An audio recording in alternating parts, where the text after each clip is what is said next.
This podcast is a member of the Voices of Wrestling Podcasting Network. Visit voicesofwrestling.com to hear the rest of our great podcasts, as well as show reviews, columns, opinions, and updates across the world of wrestling. Very, very, very, Mickey, Mickey, Mickey, Fishy, Fishy!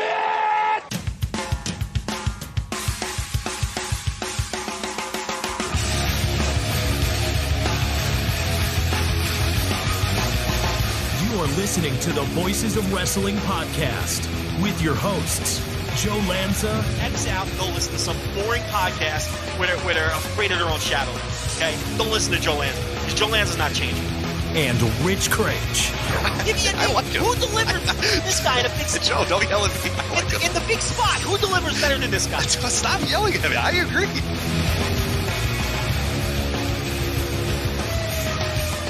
And we're live here on the Voices of Wrestling Flagship Podcast, presented by MyBookie. I'm Rich Craich, alongside, as always, the King of Banter, Mr. Joe Lanza. Joe, what's happening?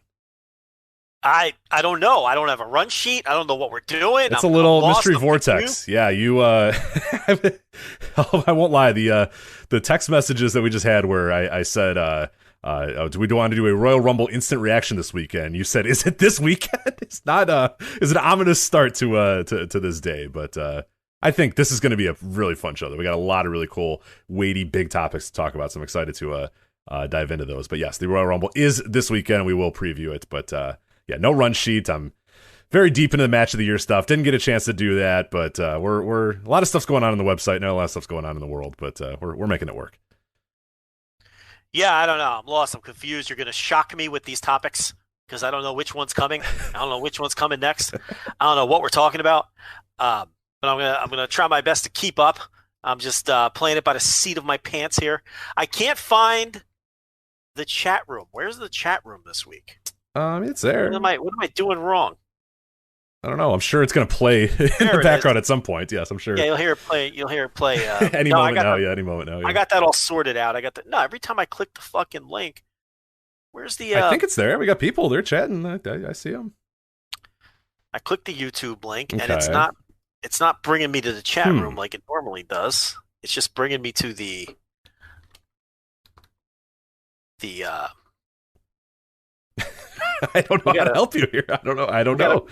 We got to figure this out. What am I going to do if I can't see them talking shit about me in the chat room? Because what I like to do is I don't like to make my presence felt. I like to. But then so they'll say something about Joe, and then you'll be like, "No, I'm not." And they're like, "Oh no, he's here." Like. Yeah. Then everyone gets on their best behavior pretty quickly, too. So that's what I like to do. So let's see. Oh, okay, I got it now. All right, I'm watching you. They know you. They see you. They got you. Okay.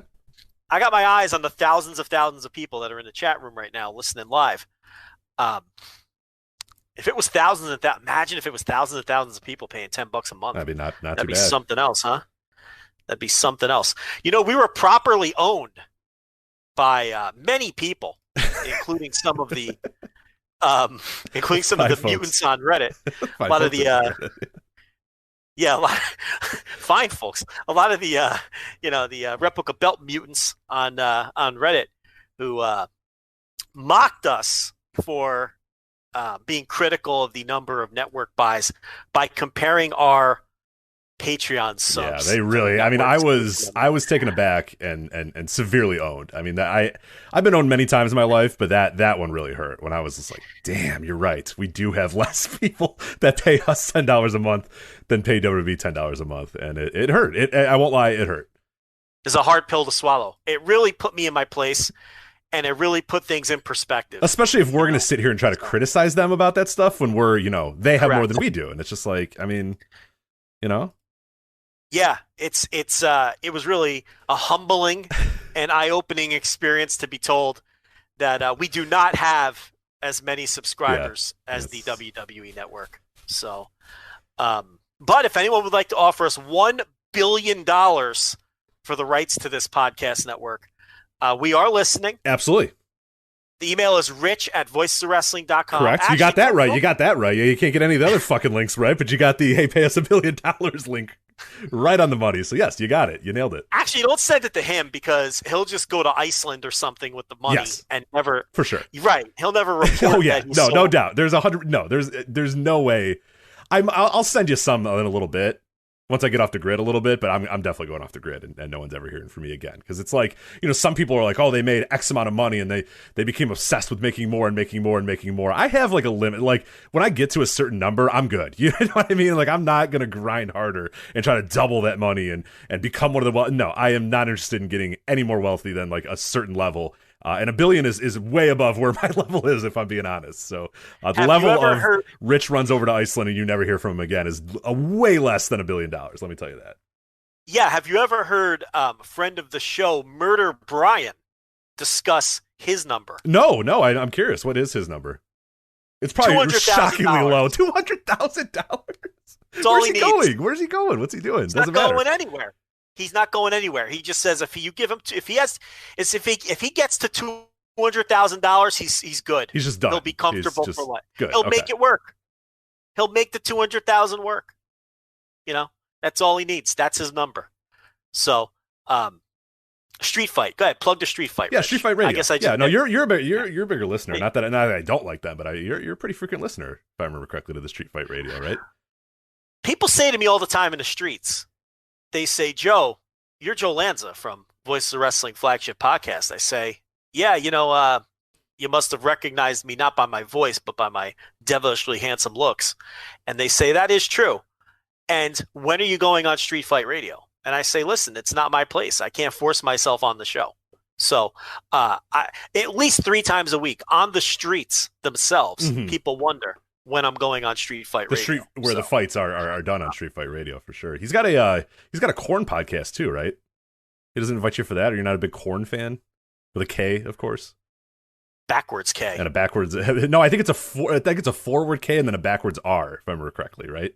You know what? You could be correct. I think that's right. My listening to Korn days are very, very far behind me. So I don't recall. I think it was a backwards R and a forward K, if I remember correctly. But listen, there's a backwards consonant somewhere in the title of Korn's the band. But yeah, no doubt about that. Yeah, but what is your number? What's your go away number? What is your number where you're okay with never making another penny? I want to say it's probably about $1 million, I think. You think about how much money that is, and like I'm a pretty simple man. I don't need a ton. I don't need a nice big house. I don't need all that sort of stuff. But $1 million is like I never even have to think about worrying again. Like 500,000, the Murder Brian's 200,000. That could one bad investment or a house purchase. Like I want to be able to buy the house with cash, and that's done. That's out of the way. You know what I mean? Yeah. That to me, there's where the 200,000 is going to be an issue. Is the property ownership aspect of that is going to be tricky. I want to just like find wherever I'm going to retreat to, whatever island or nation or whatever I'm going to retreat to. I just want to walk up and hand them an envelope of money and say, here's the money for this house.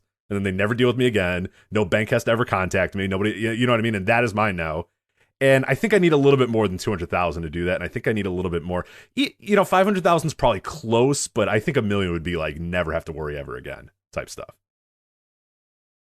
Yeah, I think you want enough to pay off your current mortgage, number one. Mm-hmm. Then buy another house cash. I would definitely upgrade the house if I could. More space. See, I don't know if I really want more space. I want more space, like in terms of where I am relative to other humans, but not really more space in like a house. I mean, it'd be nice to have a basketball court, to be honest. But you know what I mean? A little outdoor basketball court wouldn't hurt, or indoor if possible. So, I definitely want more space. Okay, I need $2 million now. Now I'm building an indoor basketball court. So, yeah, more space is critical. You don't think you need more space, but more space is nice. I would definitely go for more space, but I like also space from humans. I'm with you on that as well. Yeah, I don't need to live near anyone. Like that's the other thing is though, you have to have money you still have to have money to cover property tax every year. Mm-hmm. This is where athletes get in trouble that have never had money before. Yeah, they'll buy this like palatial mansion on Miami Beach or whatever, and it's like, well, yeah, you could pay cash for it, but like the property tax is like $500,000 or $50,000 a year. Like, how often can you do that? It's a big bill that you got to be ready to pay at a certain time of the year. Then you don't get a second contract. and you're living in this house, and you owe all these taxes every year on it and everything else. So that's the tricky part. So, yeah, $200,000 isn't going away money. No. I think he just feels like if he can probably explain it better, and probably will after he hears this. But I think it's more, if I had that, I would feel comfortable. Mm-hmm. The stress of the world would the weight would be off your shoulders, at least for a little bit, with that $200,000. Correct. No, he'd be like forever. I don't know about forever. I don't know. Maybe he lives a much simpler life than me, but that seems pretty. That's not paying off my mortgage right now, so that already is going to hurt me a bit. So you're a worrywart, though. You worry by nature. True. That's true. You're a real anxious guy. That's why I need a little bit more. Like, whatever my number is, I need to probably double it just to make sure that I'm not like, oh no, like, we buy something and I'm like, oh, I don't know, that 500,000 is really, it's only down to 455,000. Oh man, like, that would worry me. I'm worried now just thinking about this hypothetical that I don't even have. Well, obviously you want to retire, so you want a number where you don't have to work anymore. Correct. Right? Oh yeah. Well, I think to an extent, like I think I would honestly, if there's so much to talk about, I can't believe we're doing this, but what I would do, it's actually interesting for one of our new sponsors that we're going to talk about here in a little bit as well. It's an interesting little thing. Yeah, I don't know that that's what you tried to do, but I like it if it is. But you're a professional, so I'll just say you did try to do it. I think the issue, it's tough. Yeah, I would worry about it. Yeah, I don't know. I'm not worried. You're stressing about the topic, period. I know. Well, I'm just trying to think if I would actually retire. Like, I think when I say hypothetically retire, I think I would want to do something. Like, I would probably still do some dumb shit like we're doing here, but not having to punch the clock is what you've always said. You don't want to punch the clock. I don't care about this. Like, if I made $1 million, I'd probably still watch old Royal Rumbles and talk to you guys about it. You know what I mean? I might not charge you anymore. I might just kind of, put it out there for free. But I want to do something. I want to have some purpose, at least, to my life. But I also want to just be able to say, fuck it, I don't want to do anything today, and I'm not going to do anything today, and I don't have to do anything today. Right. That's the key. That's the money I want. Mm-hmm. You're so anxious all the time. Why are you so anxious? I don't know. I just am. That's that anxious millennial thing, right? Is it? Anxious millennial. It's a thing, yeah. Is it? Anxious. Okay. They say that Hangman Page, his gimmick is of an anxious millennial. Okay, yeah. I relate to a lot. I relate to a lot of what Hangman Page goes through. Yeah, which is why he's drinking to solve his to get away from his problems. Right. And, never knows what decision to make. And the idea is that, he's a cowboy on the surface, but the reality is that he's an anxious millennial, which is a thing. And you're the most annoying generation, the generation that just doesn't fucking care about anything. Yeah, I'm in the weird place where I'm either a young Gen Xer or an old millennial. But I think you're a young Gen X. I think I put you in the Gen X. Yeah, for the sake of this, we'll call me a Gen Xer. Yeah, Gen Xers, we just don't give a fuck. Like, we're just cruising through life, man. We're unaffected. And that's the way to be. Like, I don't really let anything get to me that much. You know what I mean? For longer than 10 minutes. It's like, whatever. I'm going to be dead in 40 years. What's the difference? So, no, we are not anxious at all. We're just unaffected. We just hand wave things. It is what it is. There's a game on. There's a game on. Who cares? There's a game on. That's my biggest concern. My biggest concern is, when is the game on? That really is my biggest concern. I don't get worked up. I just had the HOA threaten to put a lien on my house because there's a missing spigot in my fence. Did you see that? I did see that. That was because. So I'm wondering. So you take this picture. So if people aren't seeing this picture, maybe you could share it at some point on Twitter or whatever. Yeah, or whatever. But yeah, it's in our private chat. And so you send this picture, and I'm like, all right, did you get like a new air conditioner? Like, what are you showing us in this picture? And you said, and you're, about a minute later, you said the HOA is going to put a lien on our house if I don't fix this fence. So I'm zoomed in on this fence thinking, what the fuck is wrong with this fence? I can't see anything. It's a little weather worn, and it's Texas. I'm sure it's been through some thunderstorms and stuff. That's fine. It's a wooden fence. It's going to look, and I'm looking, and then someone else finally says, Joe, what the hell's wrong with this fence? Like, there's not, and you're like, oh, it's missing, a piece. It's missing. There is 6 inches missing off of your fence. I'm going to tell you the verbiage they used. Hold on for this. I mean, this is ridiculous. Yeah, you need to, for people that the live chat people, we might not be able to do it, but later today, I would love for you to to put that image up so we can maybe write some nasty letters to this HOA.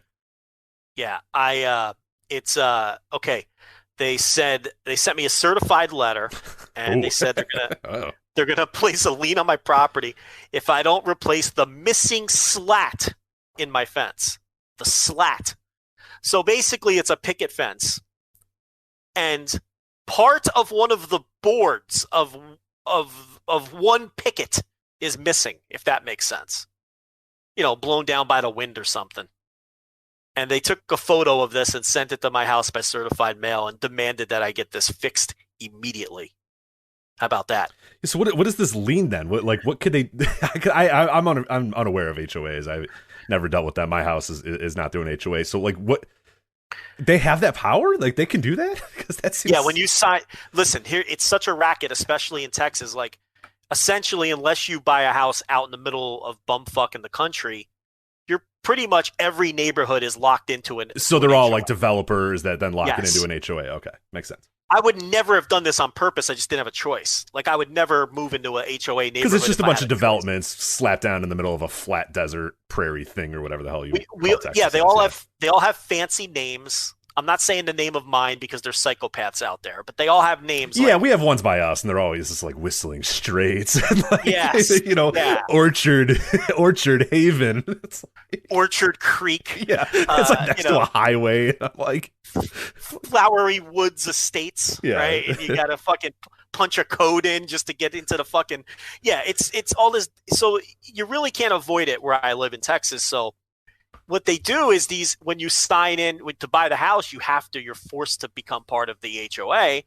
And yes, if you don't, it's a contract. You have all these things you have to adhere to. And if you don't, they have the legal right to place a lien on your home. It's unbelievable, right? So over the years, I've gotten many what they call friendly warnings. Yeah, I remember the grass one. I remember your grass is too brown in Texas warning. Oh, hold on. No.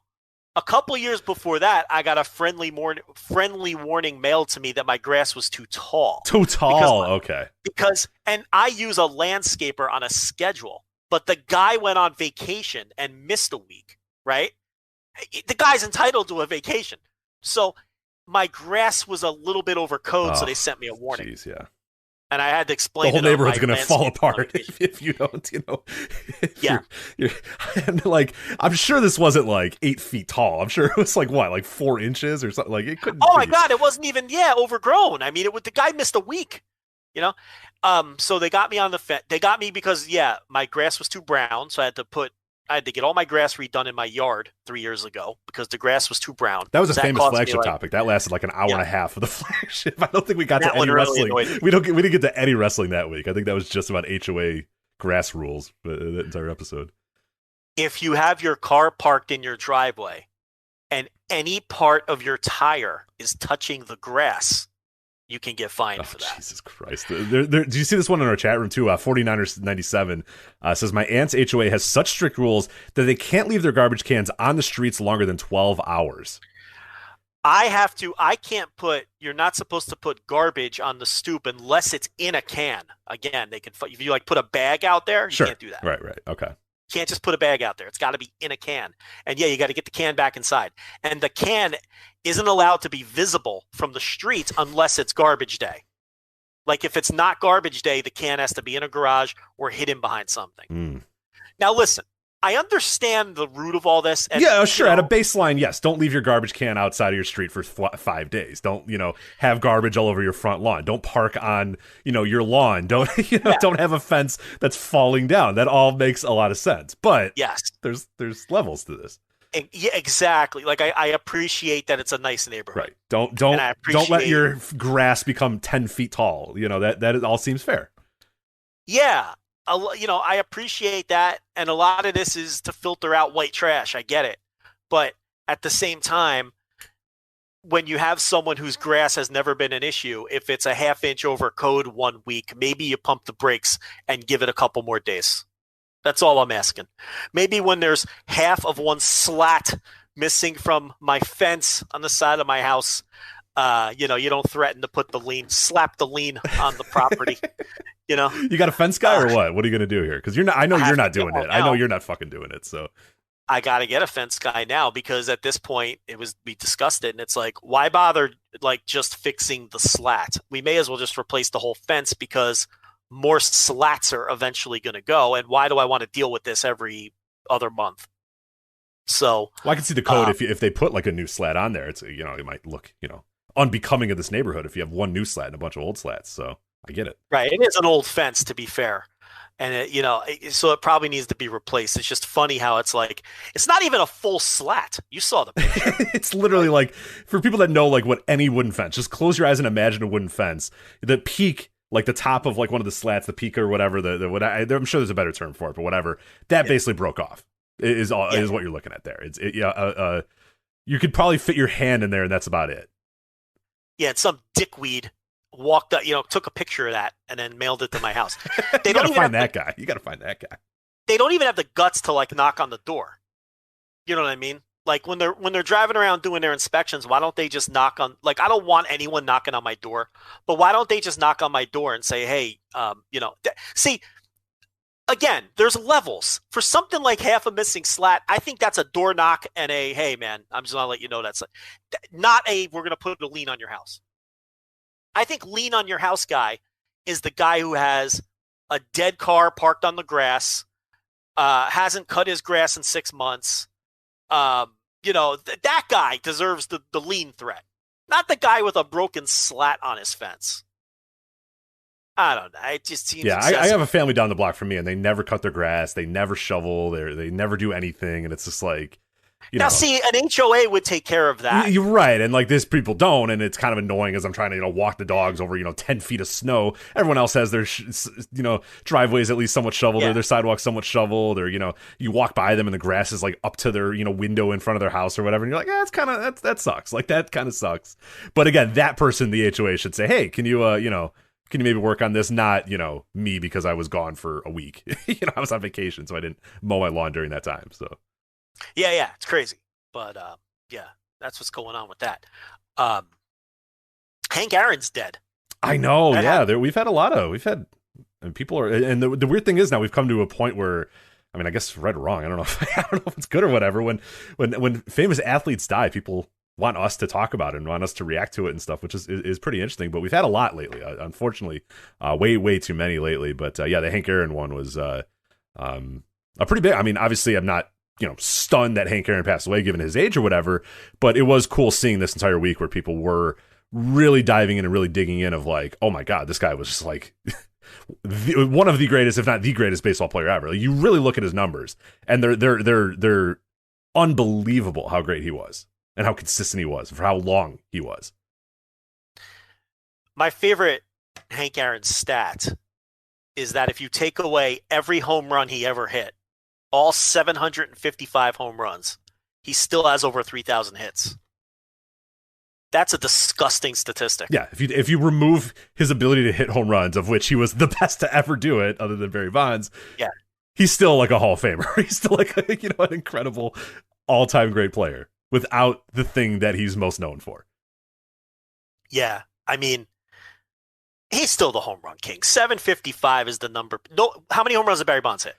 760 something. I don't even remember, to be honest. No one cares. Rich, nobody cares. I want to say it's 760 something, but I couldn't tell you what the last number is. But I know it was 714 and then it was 755, so I can tell you that. So. Yes, those are the numbers that matter. 714, 755. Right, 61. What's the new home run single season record? I think it's 73. I'm almost positive it's 73, but 61. Oh, I know. Yeah, of course. So it's like, the 755 is still the number burned into people's brains. The 714 and the 715th home run, of course. Okay, home run 715, that famous piece of footage. The two fans run on the field to circle the bases with Aaron. Vin Scully on the call because it's a national televised game on NBC, right? He hits that home run to left field in Atlanta. Do you know who the left fielder is scaling the wall, making that desperate Oh my God, attempt? I do, but now I forgot about it. Oh, fuck, I do. I know who it is, and I'm now completely blanking on it because I heard who it was, and I went, oh my God, that's awesome. I can't wait to remember that forever, and now I completely forgot who it was, so just tell me. Can I give you a hint? Yeah. Very famous for another moment in baseball history. Oh, it's Buckner, right? It's Bill Buckner, right? Bill Buckner climbing the left field. I knew that. I was like, "Whoa, my God, what a great fun fact! I'll never forget that. That's awesome." And then I did. Yeah, I love the climbing the wall, even though it's it's like 85 feet over the fence. But I appreciate that. Yeah, he Braves opened the season in Cincinnati that year, and they wanted to sit him because he hit a home run opening day against Jack Billingham, and then they wanted to sit him, and the commissioner made them play him 2 out of 3 games. They wouldn't let the Braves sit him all 3 games. He didn't hit a home run in the second game he played, and then obviously he broke the record. He tied Ruth in Cincinnati, broke the record at home, which is what Atlanta was hoping for. He did it on that. I think that was the first game of that homestand. So it was. It was. It was for sure the first game.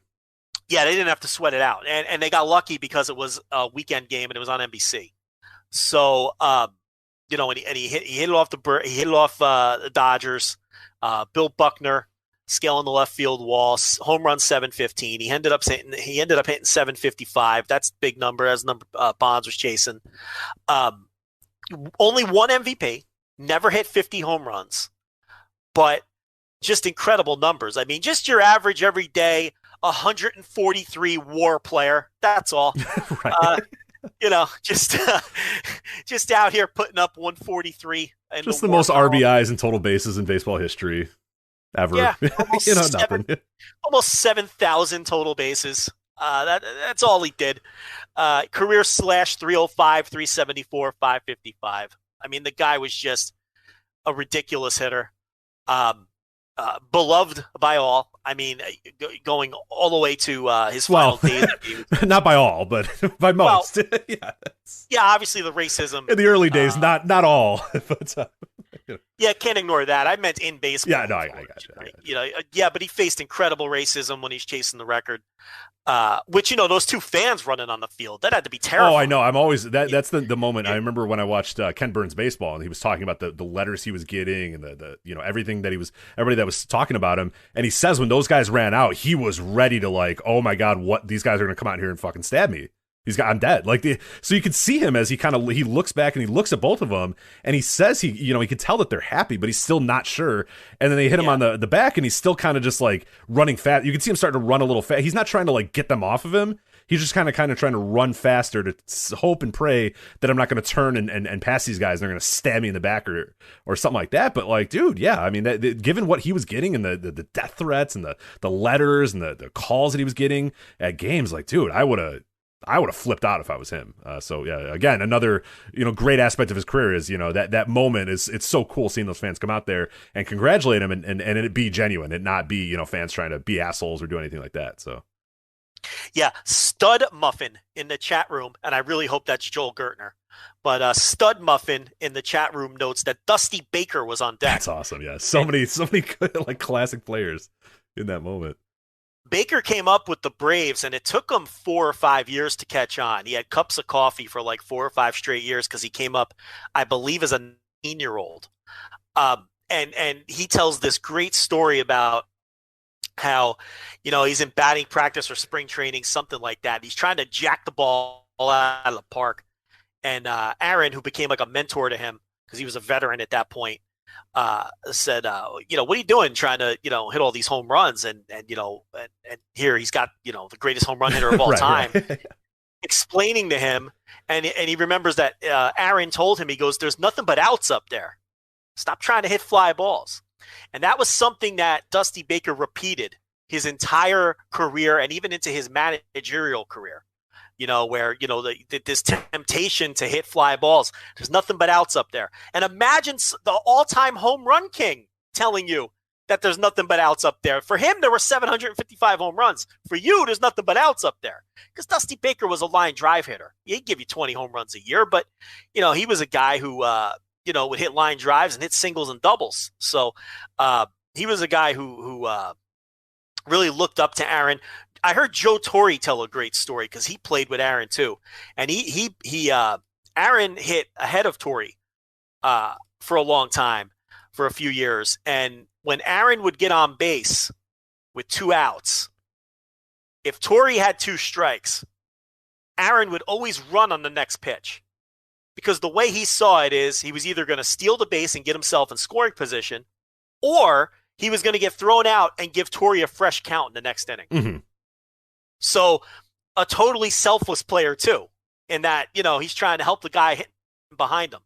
He figures either way, it's a no-lose situation. I'm either putting a guy in scoring position for Torrey, or I'm wiping out the 2-strike count and he gets a fresh count next inning.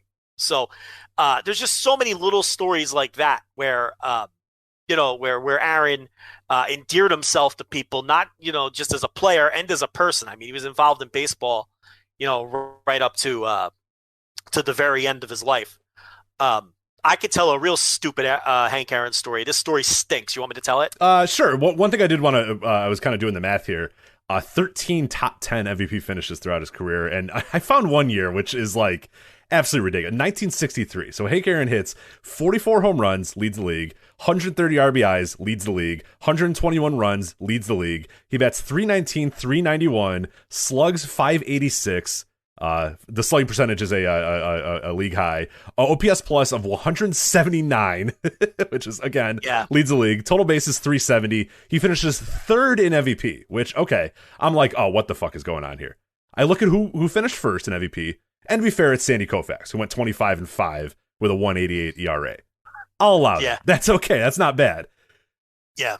He finished second to a man called Dick Groat. Are you aware of Dick Groat? Dick Groat, infielder for the Pirates. Yes. Absolutely. At this time, he was a Cardinal. So Dick Groat got more first place votes than Hank Aaron. So I just read that Hank Aaron year, right? So Hank Aaron, 44 home runs, Dick Groat, 6. Hank Aaron, 130 RBIs, Dick Groat, 73. Hank Aaron, stolen bases, 31. Dick Groat, 3. Yeah. Batting average, exactly the same. Hank Aaron, 391 OBP, Dick Groat, 377. Slugging for Hank Aaron, 586. Dick Groat, 450. So, I hear you. I do. Groat shouldn't have finished ahead of him. But Groat is one of the greatest defensive shortstops of all time. Do you want me to blow your mind further on Groat? No, He actually won an MVP in 1960. If you care to look that one up, you'll be even angrier. Dick Groat won the MVP in 1960 with 2 home runs and 50 RBIs. And Willie Mays was a 9.5 WAR player. Oh my God, I'm looking at it. It's so angry. No, I'm not. I'm going away. Yeah.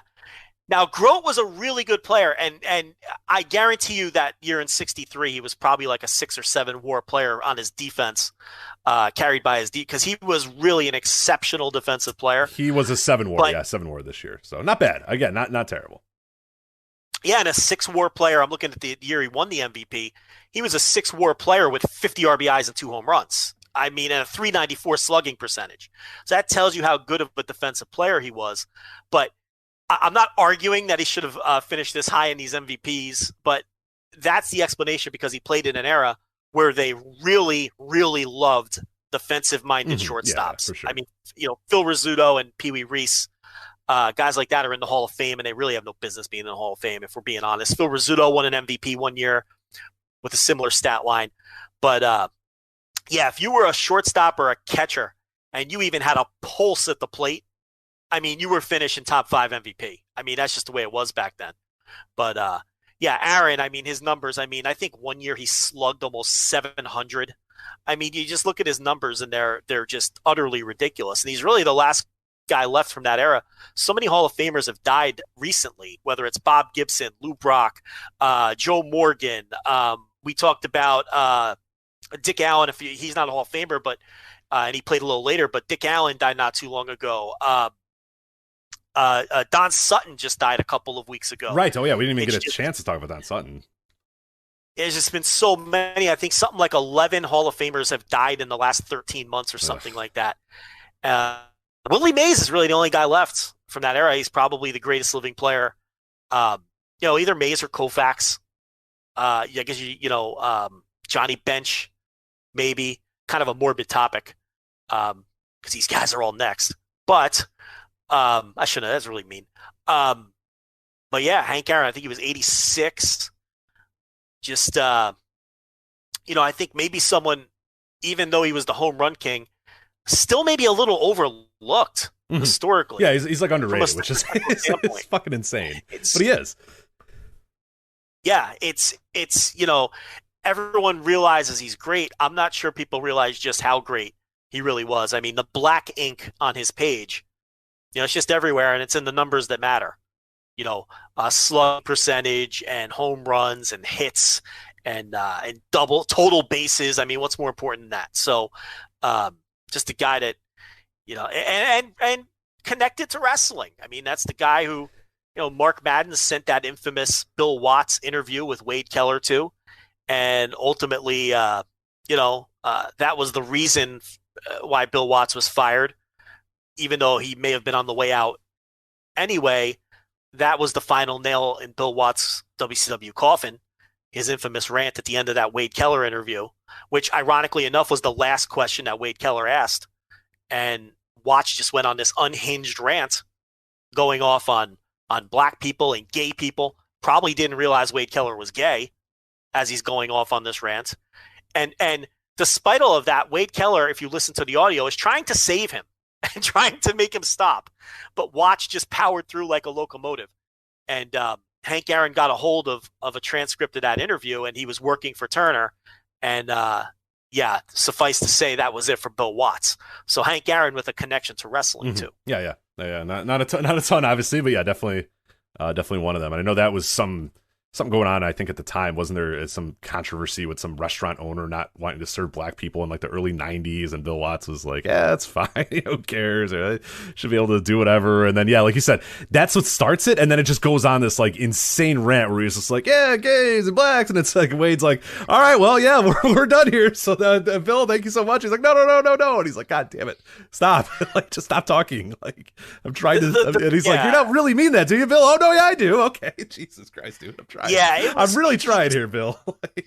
He kept getting wound up and angrier, and it was really like a libertarian style rant. He was saying like, he says, I wouldn't do this, but if a business owner doesn't want to serve gay people, they shouldn't have to serve gay people. Like, that was the basis of it. And it's like, Keller was like, know your audience, Bill.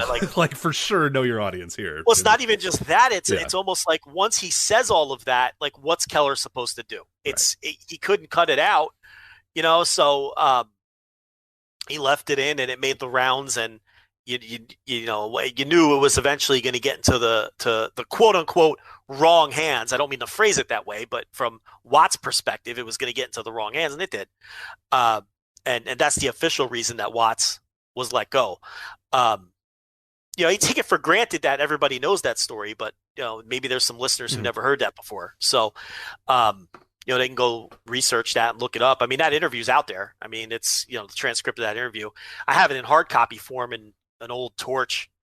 But, if you Google that, you can find that whole Bill Watts interview with the infamous rant that Hank Aaron got a hold of and got him canned. So yeah, that's Hank Aaron's loose connection to pro wrestling. I think he made some appearances on some WCW shows over the years. Yeah. I was watching old Clash not that long ago, and he's in the front row because he was an exec in Turner Entertainment, so he was there. Turner Sports, Turner Entertainment. I forget, probably the Turner Sports division. And there's a few. There was one where it's like a terrible show, and he's in the front row the entire time. And I'm like, man, like, when does Hank just be like, hey, look, I gotta go. Like, I'm fucking Hank Aaron. I'm not gonna sit through this PN News match. You know what I mean? Like. Yeah. You know what I mean? I'm always just like, and he's just sitting there like, he's just kind of staring. I forget what show it is. Maybe it's not a Clash. It's something like in Atlanta or something and I'm just thinking, man, Hank Aaron's there the whole time for 3 hours. He's just sitting there watching this. And what is going through his mind? He's like, I'm one of the greatest baseball players ever. And I'm sitting here watching, fucking WCW Special Forces or fucking Firebreaker Chip or something like that. It's like, what am I doing? The American males are coming out, and I'm like, I have to sit here and watch this shit? Like, what am I doing? My life. I don't know if he was a fan or not. Was he a fan? He didn't look like he was really having fun on this show, but if I remember correctly, it was a pretty terrible show, to be honest. Yeah, I don't know if he was a fan. I'm sure, given where he grew up and the age that he is, I'm sure he's got some sort of wrestling fandom in there. Feels like everybody that age, especially in that region, especially, to seem like they had something. Yeah, probably. Do you know that 9 people didn't vote for him for the whole This is fucking ridiculous. I mean, what are we doing here? This is why I say, like, people get so wound up over the Observer Hall of Fame, and you have no idea how petty Hall of Fames can be. If you're not a sports fan, it's like, that's why it's like, I don't all of the pettiness and bullshit that goes on with the Observer Hall of Fame, it never shocks me because all Hall of Fames are like that.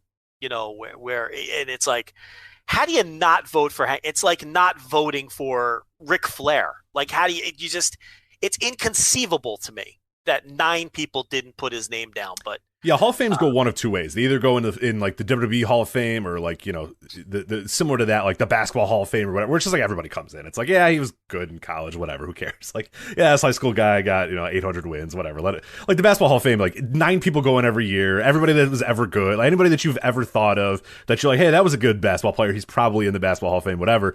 And then you have, the Observer Hall of Fame, which again is not that stringent. Like people really think it's stringent. And then you have the Baseball Hall of Fame, which is currently undergoing just an ungodly, ridiculous crisis right now as they're trying to figure out if they're ever going to elect anybody ever again and who's ever going to get elected. And then you have things where, guys retire like Hank Aaron and 8 people go, I don't know. I don't see it. I don't quite have it this year. Maybe next year, but not this year. It's like, what? It's truly unbelievable. And no one was ever unanimous until Mariano Rivera, which is, so think of any baseball Hall of Fame. Willie Mays. Yes. Somebody was like, I don't know. I'm not sure about Willie. Tom Seaver, one of those 11 Hall of Famers who recently died. No, not good enough. No one has gotten it's just crazy. It's so self-important, to hold people off the ballot. Which is why, as a Hall of Fame voter for wrestling, I've always thought about, I'm never playing that game of, I don't think this guy's first ballot. You're either a Hall of Famer or you're not. Mm-hmm. That doesn't mean you can't change your mind on someone down the line if you don't think they're a Hall of Famer and then upon reflection decide, well, you know what, maybe I was wrong. But if I think someone's a Hall of Famer when their name comes on that ballot, I'm voting for him. It doesn't matter. This first ballot nonsense, it doesn't matter to me. I'm not holding someone out just so they can't say that they're a first ballot. That's nonsense. So I've always kept that in mind because, that's why people like Hank Aaron missed by 9 votes, because there's some voter out there who doesn't want him to be first ballot. It's not that they don't think he's a Hall of Famer. They just want to keep the sanctity of that first ballot bullshit, which anyway, that is, now I'm ranting like Bill Watts. Right, yeah, just in case, yeah. Get you in trouble here. But all right, we got plenty to talk about this week, not just Hank Aaron. We have the Royal Rumble coming up this weekend, much to the surprise of one Joe Lanza, but we'll talk about that. We have New Japan's New Beginning in Nagoya coming up this weekend as well. GCW's Fight Forever, also this weekend. They're 24-hour shows, so we're going to break down all the shows that are going on during that weekend as well.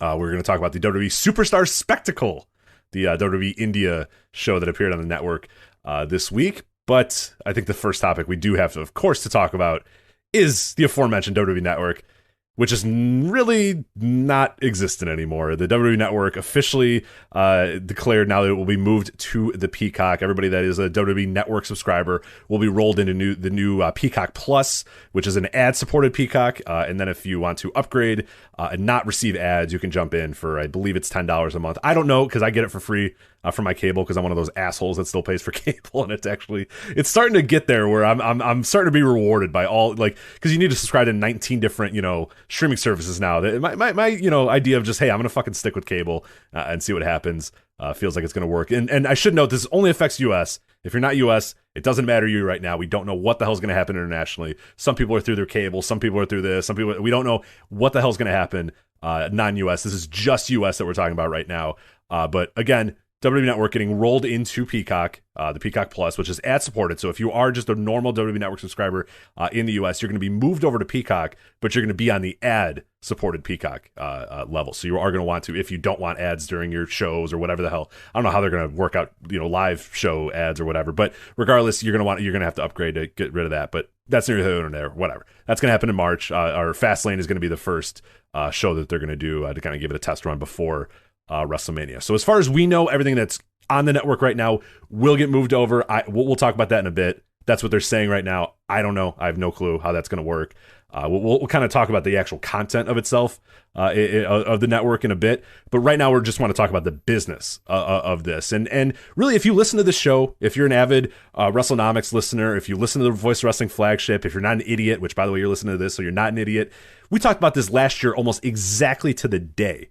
Almost a year ago, and I found the article that I wrote talking about WWE Network as we know it, the WWE Network we know and love, will never be the same again after today. Because that day, a year ago, I think literally 2 days, maybe exactly like a year ago, George Barrios and Michelle Wilson were fired from WWE and let go and removed from their posts. And what everybody kind of summarized from that is, okay, well, their big thing was the WWE Network.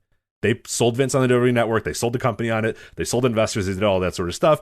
And then, they're let go. And then a few days later, they do the WWE, Q call or the Q4 call or whatever. And they say that we are actively looking for partners to sell live content to for the WWE Network, with the idea that, okay, the streaming pay-per-view, maybe we'll keep all the retro stuff, we'll keep all that sort of stuff on the network, but the actual pay-per-views, the big shows, the WrestleManias, the Royal Rumbles, the SummerSlams, all that sort of stuff, that will all be moved to whatever network. And I do want to say, not to pat myself on the back or take a victory lap, but a year ago I said Peacock sounds to me like it would be the favorite, given that it's in the NBC universe or whatever, and so it was exactly what it did. But I think the shocking thing to us at this time now, a year later, is not only are they just buying the live events, they're buying everything. They want the entire WWE Network rolled into Peacock, and they're paying a very hefty fee for it. 5 years, $1 billion, Joe. 5 years, $1 billion for the WWE Network. So first off, before we kind of get into the granular business of it, what are your overall thoughts on this deal? As maybe because I think there's three different parties that we have to talk. There's the users, there's you and I and the people listening, there's WWE, and then there's Peacock and NBC Universal. And I think all of them have obviously different, pros and cons to this story, but from WWE's perspective, it's nothing but, in some sense, good news, but also a look in the mirror type of moment as well. Would you say that's correct? I think that now, first of all, we knew this was going to happen the moment they fired Barrios and Wilson. Yes, as you alluded to. Barrios and Wilson wanted to continue the strategy of attempting to hit their 3 million subscriber goal for the network. They wanted, new ideas, different tiers was going to be the next plan. But the day that Vince fired Barrios and Wilson is the day he threw in the towel on the network. And I think what all of this is a great encapsulation of two things to me. Number one, of how my long-standing theory that Vince McMahon is a very overrated wrestling promoter, while at the same time being a very savvy businessman. And this story is an encapsulation of that, because the network, and let me make this clear, will go down as a failure. Mm-hmm. Okay? And this is what people who argue with us on Twitter, who aren't, don't follow us, and they drop into these randos that drop into the mentions, who think we're crazy for saying that. Vince told you that when he sold it. That's what they're telling you by selling it. They threw in the towel on this. He's cashed out. He cashed out on it, and got a great deal. We'll talk about it in a bit. Got a great deal for it. Jesus Christ. That's the other half. Get a great deal. But yes, you're right. Before we get to that part, the WWE Network is a failure because to that, the better idea would be, we own the content, we own everything, and people just pay us a shit ton of money for that. He has now given that up. That is done. The white flag has been waved on the network. The network is dead. The WWE Network, as we know it, is dead because it was not successful. Point blank. Never hit its projections. The projections when they rolled it out were 3 million subscribers, which I thought eventually they'd get easily, based on the amount of content that was provided and the fact that the pay-per-views were only $9.99. The one and only reason they never came close to hitting the 3 million subscriber goal is because the current product fucking stinks. That's why. What we learned was you weren't going to get enough people to buy into the old content. The new content needed to be what enticed people, and it wasn't good enough, even with giving away the pay-per-views for $10, and even with giving away WrestleMania for $9.99, which everybody thought was insane at the time. They still never hit their goal of 3 million subscribers. Which, not to take another victory, you can go back and listen to the 2014 episode of the Voice Wrestling Flagship, and I remember this got like a ton of arguments, because you and I said, people were saying, well, what if they had ECW? What if they had, and we're like, nothing is going to get them to that projection other than being good and a lot of people watching their product. It was just that simple. Yeah. Oh, well, what about WrestleMania? Well, what if they do this? Okay, be more popular. That is the only way that this thing is going to get to that projection, is be more popular. Because when we saw those first numbers come out and they were very low, and people said, "Oh, well, wait till they go to the UK. Well, we'll wait till they open up in Germany, or wait till the network is." And we said, "Okay, fine, like that, yes." But we see from this number right here that they're well below where they want to be, and the people, I mean, the network rolled out with a lot of content, and people were not interested in it because people are just not interested in the company. And we said the only way that this thing is going to be successful is if WWE gets good and people start watching it. And that was in 2014. But it got worse. Argued with us. No, once they had ECW. No, once they had this. There is not 3 million fans waiting to give you guys $10 out of nowhere because you added Smoky Mountain Wrestling or old hardcore TVs onto the network. That's all nice. That's all good. But you need to create more fans. More people have to watch your product. More people have to care about your product. And they never did that. Over 6 years, 7 years, they never did it. And there should have easily been 3 million people worldwide that were willing to give them $10 a month for that mountain of content on top of the pay-per-views for only $10 a month and all the takeovers and everything else. It's stupid. I've been a day one, and I would never get rid of it, ever. We've always said in my entire life I would never get rid of it. And it's astounding to me that they couldn't get to the number. And the fact is, when you factor in the startup costs, the fact that they never hit their projections, they've never cannibalized their own product, cannibalized their pay-per-view buys. I mean, a lot got invested into this. When you factor all of that in, they have never made up those losses on the network, which is why it's an objective financial failure. And people could argue with us, but people have done studies on this. I mean, WrestleNomics talks about this stuff every week, but they've done studies that you can find right on Twitter. Brandon Thurston. Dave Meltzer has done studies on this stuff. They never made up the lost pay-per-view revenue. And that's why Vince eventually waved the white flag. And look, he's getting over $1 billion. Now, this is the other half of it. This is why I say Vince, overrated wrestling promoter. Yeah, couldn't grow his company, couldn't get more people invested, could not create more fans, could not do any of that over the last 7 years. The failure of the network the blood is on his hands because his product has gotten worse, not better, and less popular, not more popular. He is the reason there's only 1.7 million subscribers worldwide today and 1.1 million domestic. The flip side, he made a tremendous business deal to get out from under it. And that's why I think he is a great businessman. And you can bring up the 2 failures of the XFL, though the second time it may have worked. You can bring up the Donnie Lalonde Sugar Ray Leonard fight. You can bring up Ico Pro. You can bring up all World of Bodybuilding Federation. You can bring up all the non-wrestling. WWF New York. Things. Yeah, the restaurant, all of that. You can bring all that up and you'd be right. But there isn't a billionaire in the world who hasn't failed at many things. He fails when he tries to step outside of his realm. Every time. And usually fails tremendously. Inside of his world, he's a tremendous businessman within the world of pro wrestling. He almost always makes the right business calls. Almost always. He's a very aggressive businessman, which is why he won the war to begin with in the 80s, took a ton of risks, and it all ended up paying off. And he made a great deal here. He got over $1 billion because the report is over $1 billion. We just don't know the exact figure yet, which means he's getting a little over $200 million a year for the domestic rights of the network. So let me explain this to people, okay? That's the 1.1 million domestic United States subscribers that he's getting a fixed 200 million plus per year for, a number that they were never going to get to. I tweeted that out, and of course I had all the dummies jumping in the mentions. What do you mean? The financial reports are public. They just made 196 million last quarter on it. Yes, overall. This is just domestic. Right.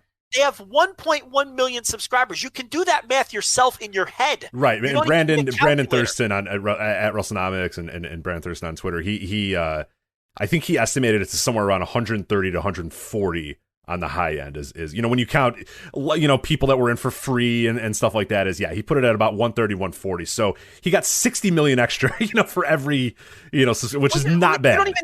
You don't even need Brandon. Yeah. You just need basic math. 1.1 million that's times $10 times 12 months. So it's like 132 million a year. Yeah. with the 1.1, which isn't even close to the 200 million plus that they're getting from NBC, which is why this is such a good business deal for Vince, because now they're getting a fixed 200 million plus. We don't know the official number for the domestic rights. And they never sniffed 200 million domestically. In fact, Rich, they never hit 200 million, period. The closest they came to 200 million in a given year was 196 million. And I'm going off the top of my head because I looked all this up earlier in the week and didn't write any of it down. But I know for a fact they never hit 200 million overall, worldwide. And he's getting over 200 million per year just for the domestic rights. Fixed cost. And now he can wipe his hands clean. Yep, and we don't even know. Yeah. And so that's why it's such a good deal, because even Vince realizes that they were never going to get there. So for all of you people who want to tell me that we're crazy for saying that the network was a failure, Vince McMahon himself told you the network was a failure when he cashed out the chips. Yeah, he cashed out his growth. He said, my growth is stagnant. I'm cashing out. Here you go. Thank you. And made a tremendous deal. Which is, it was probably the right call, honestly. If you're going to be if you're going to suck at promoting wrestling, that's a tremendous deal. If you have no confidence that you are going to grow your audience, which he shouldn't, because 7 years he hasn't been able to do it, this is the best move you could possibly make, is to cash out that growth. And cash out the risk and cash out everything else, because now you got a check coming in the mail every single month or every single quarter or whatever, and you don't have to worry if X amount of people subscribe or whatever. We don't know about that. We don't know about clauses or anything like that, but I got to imagine that there's probably not a ton in there. I mean, I'm sure that there's not something, that we need to, you need to create X amount of growth, because Peacock there's no real way to measure that. You know what I mean? You're never going to know that person subscribed because they wanted King of Queens or if they wanted to watch WrestleMania. You're really not going to know that. And it doesn't matter to them, to be honest. They just want people. That's right.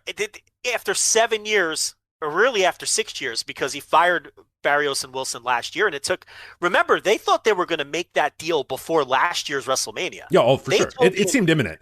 When Vince went on there, he said, we have deals in place. We're talking with certain people. And I wrote that article and we talked about it on the show that Disney Plus had recently launched and was going through some issues, but that seemed like a kind of a weird fit, but not totally weird, because ESPN, and ESPN Plus was involved in that, to some extent as well. And that's one big family or whatnot. We see ESPN Plus with UFC. Peacock, which I mentioned, which hadn't even launched yet, but I mentioned in that article, and I think we talked about in the podcast last year, is that being an NBCU property and needing, content on a pretty, at that time, pretty weak streaming platform that's obviously gained a little bit of muscle over the last few months, like that seemed like a great fit, but everybody was kind of jockeying for, stream position last year, and that was before a fucking pandemic, you know what I mean? Like, that was even before this, and I'm sure that they probably made the great idea. I mean, they're almost probably better off now that they waited. And now that the streaming wars are even more, hot and heavy, they probably doubled their money. I don't know what the offers were on the table, but again, they might have lucked themselves into just a great deal here by, waiting throughout this year, or waiting throughout 2020 and signing a deal now when streaming services are in such high demand and there's so much competition in the marketplace. I don't think they waited. I think, in a lot of ways, Vince has always been very lucky as well. And I think that's the case here. He was confident and told the he was confident enough to tell the investors, and there's always some smoke blowing, but he was confident enough to tell his investors over a year ago that they thought they can get a deal done before last year's WrestleMania.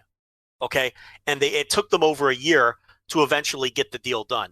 And I think that worked to his advantage, because we are now entering stage 2 of the streaming wars, if you want to call them that.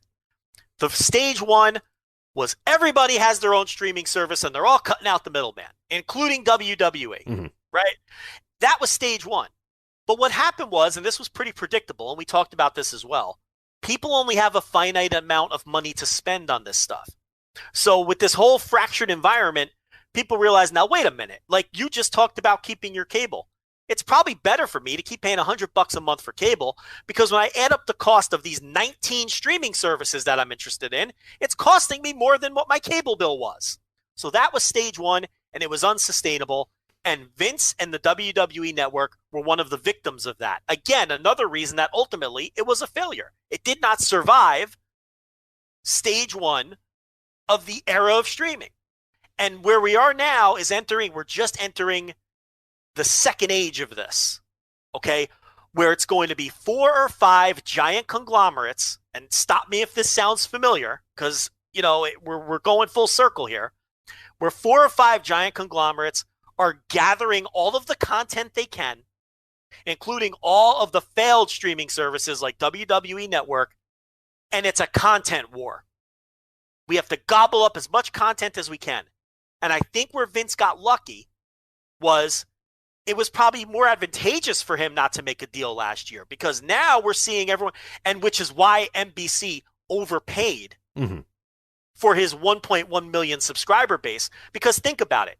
Even if all 1.1 million people of those that they're acquiring are going to be transferred to Peacock subscribers paying $4.99 a month, that's already cutting what they were paying Vince in half. That's only 60-something million. But a lot of people like you already get it for free. Won't be paying at all. And a lot of the people, and some of the people who they're acquiring may already have Peacock. So it was a massive overpay. But the reason they've overpaid is because the more subscribers that they have, the more people they have watching Peacock, the higher they can charge for ads. Okay, so people are looking at this strictly from a subscriber number point of view and doing envelope math and saying, now, wait a minute, they're paying $200 million, but they're only getting $70 million. No, you can't look at it that way. It's a content grab right now. And at the end of the day, you're going to have 4 or 5 giant streaming services, Netflix and Peacock, and go right down the line, that are acquiring as much content as they can to try to and that's when the dust settles at the end of, this second era of streaming. That might be what we're left with. And whoever has the best content wins. Now, I don't know. There might be a third era of this coming that we can't really predict, or don't, maybe these conglomerates will fail. Maybe because they're all overspending on content like the WWE Network, it'll be unsustainable and they'll run out of funds, and the subscriber, some of them might fall by the wayside because they're not going to get enough subscribers or enough advertisers to make up those startup losses. We don't know that yet, but that's what's happening now. And when because I've seen a lot of people say, all right, I understand what WWE is getting out of this. They get to wipe their hands clean, wave the towel, and make a huge profit at the end of the day for this massive failure that they've had over the last 7 years. And we understand that what the consumers get, we all win. At worst, you're breaking even and paying $9.99 for Peacock without the ads. At best, you're like Rich and you're paying $0. And everybody in between's paying $4.99. So we all win, or break even at worst. But what's NBC getting out of it? What NBC is getting out of it is, number one, a giant piece of content, and number two, a bunch of people who are going to sign up for Peacock now who didn't otherwise, who are inevitably going to watch other things on Peacock. Because that's the other thing. That's why the consumer wins as well, because we not only get the network now, we get Peacock too for the $4.99. So we win. But NBC, it's just a race to grab content. Right. They don't care. They're just trying to get anything. And and like the overpay is ridiculous, because I think, again, if you look at the numbers, it's like $900 per WWE Network subscriber. You know what I mean? Like that's essentially what they're trying to hope to get out of, a year, is they're hoping to get $1,000 out of it. And it's just like, they're basically paying $1,000 for every single one of us right now. Yeah. Which tells you that they're not concerned with that. No, exactly. They don't care. That tells you right there, they're only concerned with getting people to download the app and getting eyeballs on Peacock. They just want stuff. And this is hand in hand. Advertising money. They want to be able to go to advertisers and say, okay, so, all right, maybe for the sake of argument, let's say 400,000 of these, let's say more than that. Let's say half of these 1.1 million people that are going to be converted over in March end up becoming paying customers either at $4.99 or $9.99. That's not even the important part to them. That's spare change. They're concerned with the 1.1 million people who now have their eyeballs on Peacock that they can sell to advertisers. And they can go to advertisers and say, we have X amount of people who have downloaded the app, X amount of people who watch the app, X amount of people who are going to see your ads, and they can increase their ad rates. That's where they're trying to make their money back, more so than on the subscriptions. So I think that's the piece that a lot of people don't understand. It's the content, and it's the total number of people. You want to get as many people as possible who have access to your app. Yeah. Oh, it's people. Yeah. They paid this money to have you, the human being. They don't really care that you have an affinity for WWE. They're paying for that 1.1 million or whatever amount of people to come onto their platform. And again, it goes hand in hand, and it makes way more sense, because the news last week that they were going to shut down NBC Sports Network which was a big shock to a lot of people, is that's a pretty successful network. It's a network that a lot of people watch, has a lot of really good content on there, depending on what type of fan you are. If you're a fan of soccer, if you're a fan of racing, if you're a fan, like, depending on what you're a fan of, there was a lot of really good stuff on there, and people were just like, man, this makes no sense. Now to me, like, seeing these two things happen, I mean, that news came out on, I think, Thursday or Friday, and now this news comes, on this Monday. It's now eye-opening that they're in full-on, some memo went around to Peacock and some memo went around NBC Universal or whatever and said, Peacock needs to work and we need to have as many people on Peacock as humanly possible by the end, by X amount of, whatever the metrics or whatever the thing was, because you know that, and I think we're already starting to kind of get, allusions to that a lot of the NBC Sports Network content that they had is going to move. So they're going to try to do a lot more live sports on Peacock. And now, I was like, oh, wow, okay, that's kind of an ambitious thing, and that's not something they were doing before. But now you see this, and you could see that, obviously, this may have probably been in the works for a little bit, and they said, okay, we can officially announce, we know that this WWE thing is going to happen. Let's also do this sports thing, and let's just create an entire, streaming platform on this, a live streaming platform on this, service on Peacock. And now it all makes, a little bit more sense. And I'm sure infrastructure's been kind of built and stuff like that. So yeah, at this point now, they're just trying to grab anybody and anything, whether that means shutting down, TV networks that were doing well and we're making good ad revenue, or, acquiring or paying about $1,000 for every single network subscriber, because they just need human beings on Peacock one way or another. And they don't really care. Yeah. And all of the big streaming services are in a race for content right now. I mean, Hulu, Netflix, Peacock, go right down the line. Disney Plus, Amazon, it's a race. Amazon Prime, yeah, ESPN Amazon Plus, Prime. Yeah. All of them. It's all a race for content. Similar thing happened with the UFC over-the-top service. I mean, ESPN Plus. I mean, it just happened a few years earlier than it happened with WWE Network, and the model's a little different because you still have to pay for the pay-per-views or whatnot. But that's NBC Universal's call. If they want to charge for the pay-per-views, I believe they have the power to do that. I just think they're choosing not to, at least for now. We'll see when the belt tightening happens and you start tugging that collar in a couple of years, maybe they start charging for the pay-per-views. The thing now is it's out of Vince's hands. Mm-hmm. He gets his $200 million plus fixed cost for the next 5 years, which is way more than he was ever going to make retaining it for himself because he's a lousy wrestling promoter. But let me ask you this, more of a philosophical type question, okay? Vince has sort of made, because he's such a good businessman, and he has made his company bulletproof to no matter how bad it is, they're bulletproof because of the billion-dollar television deals. And now this is a third piece. He sells a Raw, he sells SmackDown. Throw NXT in there for the $35 million a year or whatever it is. That contract's coming up soon, by the way. I don't know if you noticed in that press release, but Peacock mentioned that NXT returning to the WWE Network, which is a nice little thing they slipped into that press release. I don't know if that was a mistake or what's going on, but I would guess that NBC is going to go, wait, no, hold on, no, like that's coming to our thing. We're paying for this shit now. We're putting it there. We own both of these properties, and we want you on this network, and they might overpay for it again. They might make a shit ton of money, and that is going to be not to interrupt you, but that is going to be an interesting moment there where they say, okay, look, you can get more money.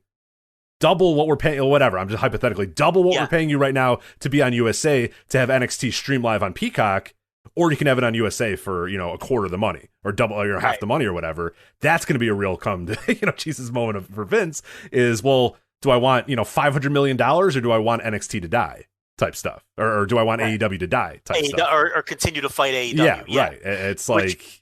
This is why all this can work out nicely for AEW if it does end up back on the network. Yeah. It would help a lot if NXT could do a number. The problem is NXT does such a lousy number in the demo most weeks in the teens that it's nudging the decision a certain way. But anyway, back to what I was saying. Yeah, sorry. Vince has made his product bulletproof. No matter how bad it gets, they're guaranteed to make money. No matter how many viewers they lose, they're guaranteed to have they just had their most profitable year ever when they couldn't sell any tickets in the middle of a pandemic. We've talked about it a million times. And now he's just added another $1 billion to that by selling another giant piece of content. We all know that he's turned his company into a giant content factory because content is what is hot and what people want right now. It may not always stay that way, but right now he's been able to make his company bulletproof because of the constant pumping out of content. So we recognize that he's a very smart businessman from that respect and makes good business deals. Does being a good businessman in turn make you a good wrestling promoter if at the end of the day, it's only the dollars that matter? Or the fact that he's such a bad wrestling promoter now, can you still call him a bad wrestling promoter because he's leaving so much money on the table? Whereas, like Rich had mentioned earlier, all things being equal, he wouldn't want to sell the network. He'd want to grow that himself and cut out that middleman and make all that money hand over fist. But he couldn't get it there. So is it fair to call him a bad wrestling promoter, or is it the bottom line dollars is all that matters? That's my question to you. It's a tough one, and I don't know anymore, to be honest. I mean, this whole what has happened over the last few years, and we should credit as well Nick Khan, who obviously is the head business guy in WWE right now, was the head business guy at CAA, which was the guy, the organization that got them, or the company I should say, that got them the Raw and SmackDown deals. So he is coming out at that's an Observer Hall of Famer right there, Nick Khan. He's in there wheeling and dealing, and this is another great deal under his.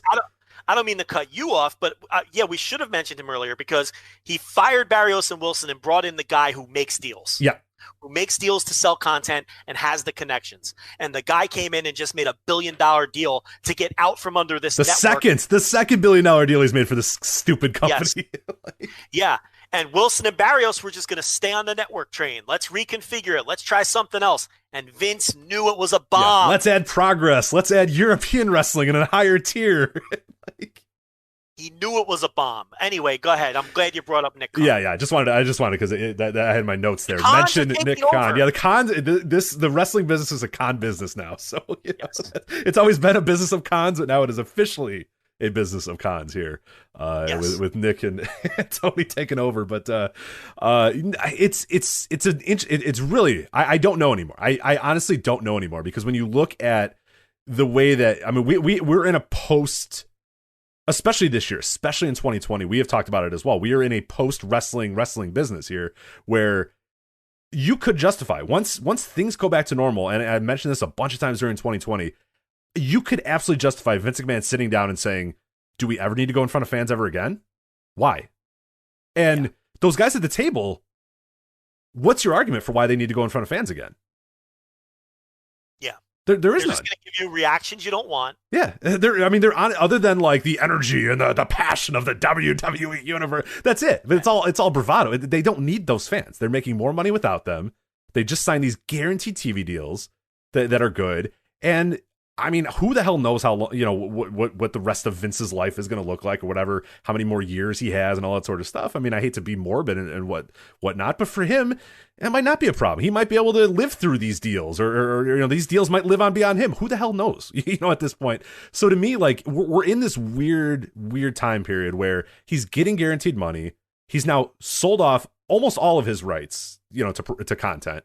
They, at this point now, are content providers. I tweeted this out and I got a bunch of dumbass responses because it was on Twitter, and I should have accepted that, where I said, officially, as of today, we now can 100% declare that WWE is no longer a wrestling company. It's a content company. It is a content production company at this point. It exists to produce content. It does not exist to promote wrestling. Doesn't exist to have, it produces content now. That's all it does. It produces content for Peacock. It produces content for USA, for the NBC network. For right now, I guess, and this is going to be, I think, a contentious-ish relationship, moving forward, is produces content for Fox, and that's what it is. And that is, so it has ceased to become something that needs to sell tickets.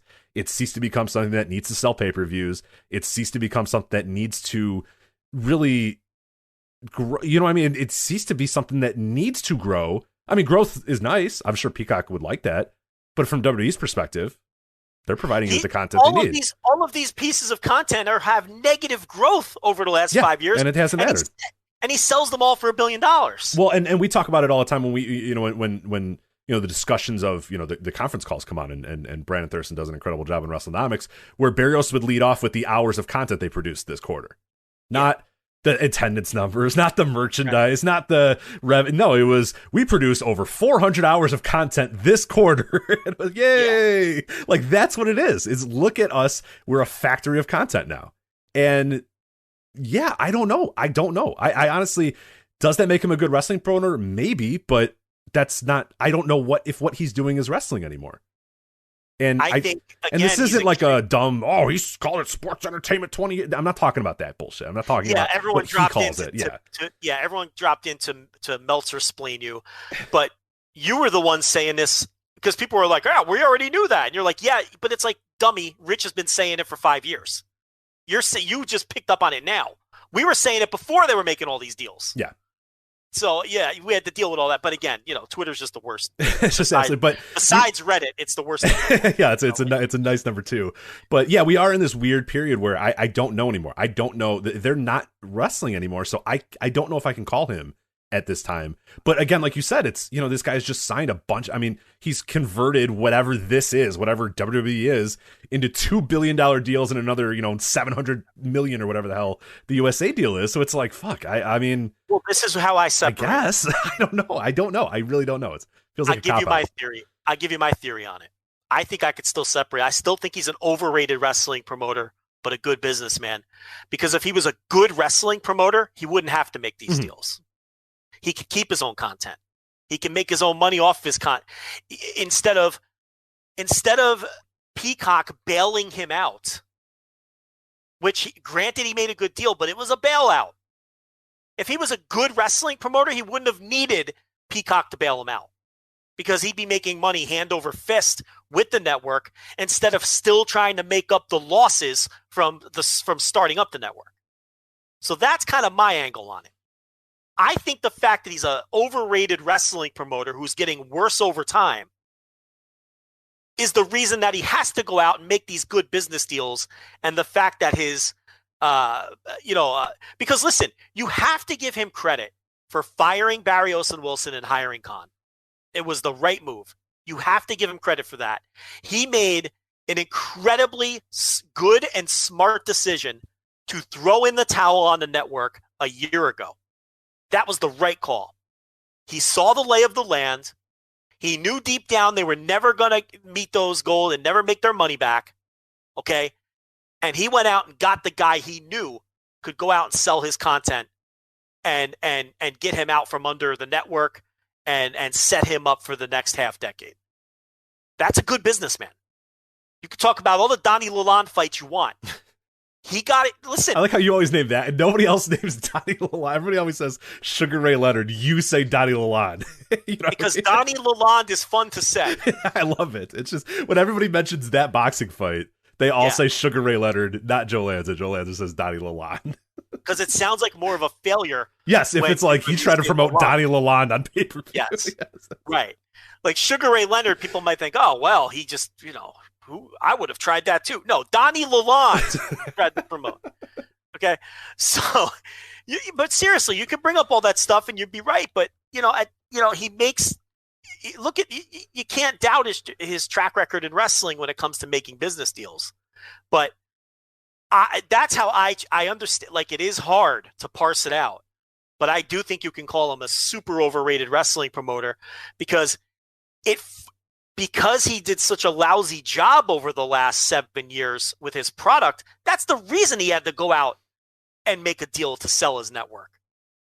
He should never have had that thing, Rich. That thing should have 10 million subscribers. Yeah. Can we be honest here? No, I was gonna interject by saying, the real, if he was a real great wrestling promoter, he wouldn't even be on Fox USA or maybe he's on USA, but SmackDown's on the fucking WWE Network because we have 10 million people and we have 10 million people paying us $10 a month to watch SmackDown every single Friday and like, yeah, if streaming was what it was in 1998 and 1999 or 2000 or whatever, that shit, Raw would be on fucking the WWE Network. You know what I mean? He wouldn't even. Well, you have to keep it free to build new fans, but no, I meant like one of the things would be, SmackDown would be on network TV and Raw would be, whatever it's going to be. But yeah, it would be such a juggernaut that they would be acquiring content on their network. And would it have far more than 1.7 million subscribers worldwide? I mean, are you kidding me? That is that is an embarrassing number. 1.7 million subscribers worldwide. For what you get for $10 a month, you're a lousy wrestling promoter. I'm sorry.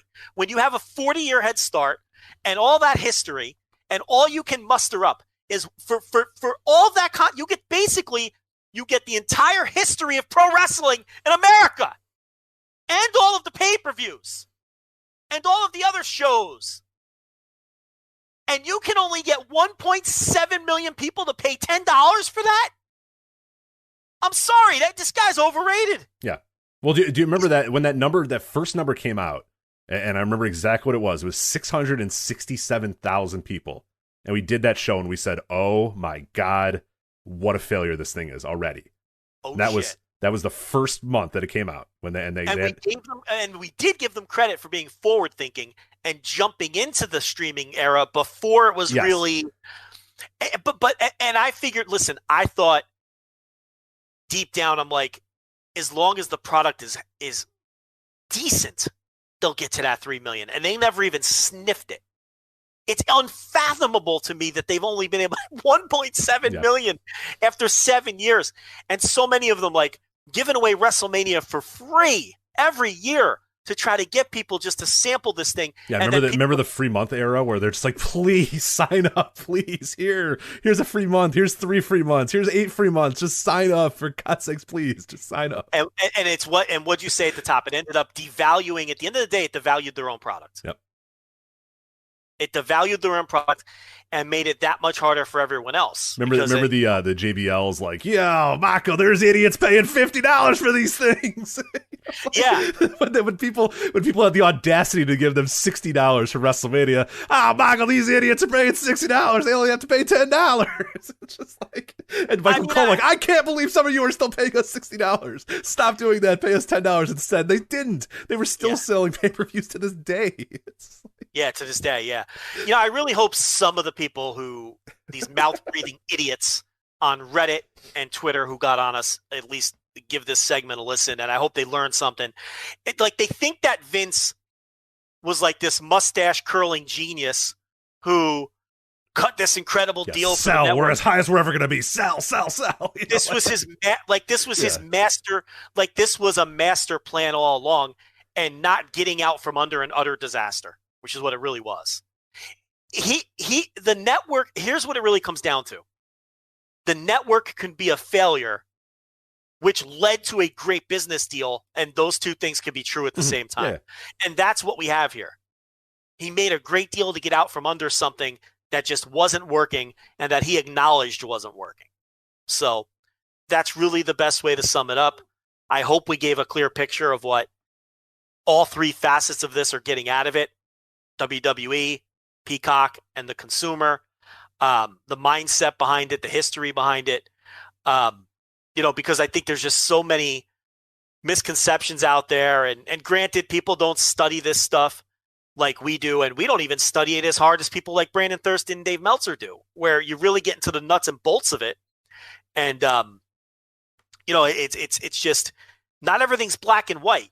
This is multi-layered and we saw this coming, it's just, it's a shame. And now, as far as that's the business piece, let's get into the content piece. They say everything is moving over.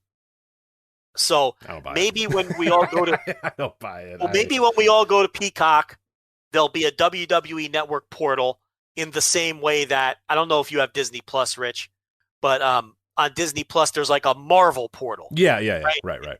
Or on HBO Max, there's there's different portals where you can get out of the HBO content and into the other content that they carry. I'm thinking it'll be something like that, where you click into a portal and you basically go into what we now know as the WWE Network, maybe with the same, maybe with some Peacock trappings, but with, the same basic structure and whatnot, just within Peacock. That's what I'm hoping for. And they say all of the content is coming. The concern for people like us who really like the older content is maybe they'll stop putting effort into refurbishing and editing and cleaning up the older territory footage and adding it, because why? You're getting a fixed $200+ million a year. Why put the effort into that? And maybe NBC Universal, maybe they don't even want that. Stop eating up all our bandwidth with this crap. Just give us the pay-per-views.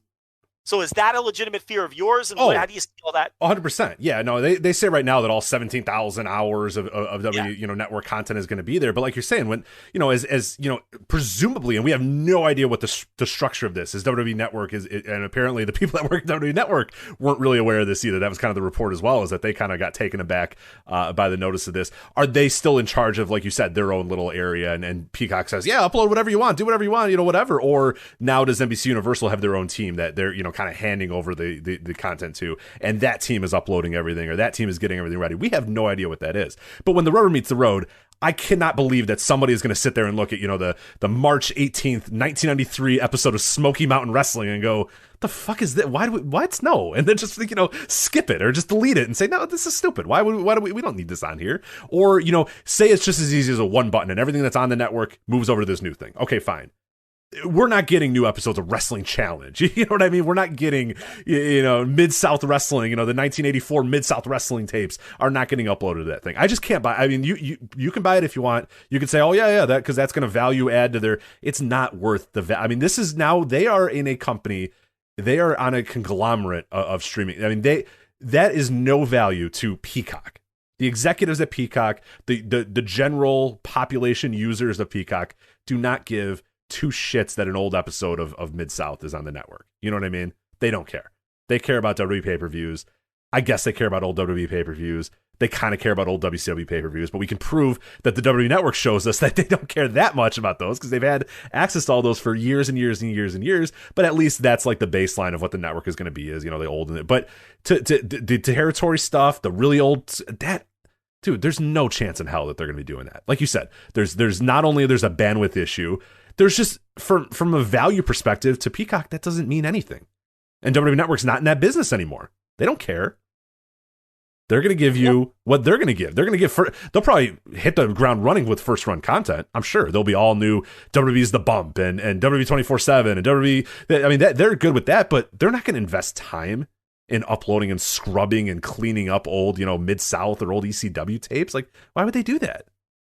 That's over. That's done. I can't.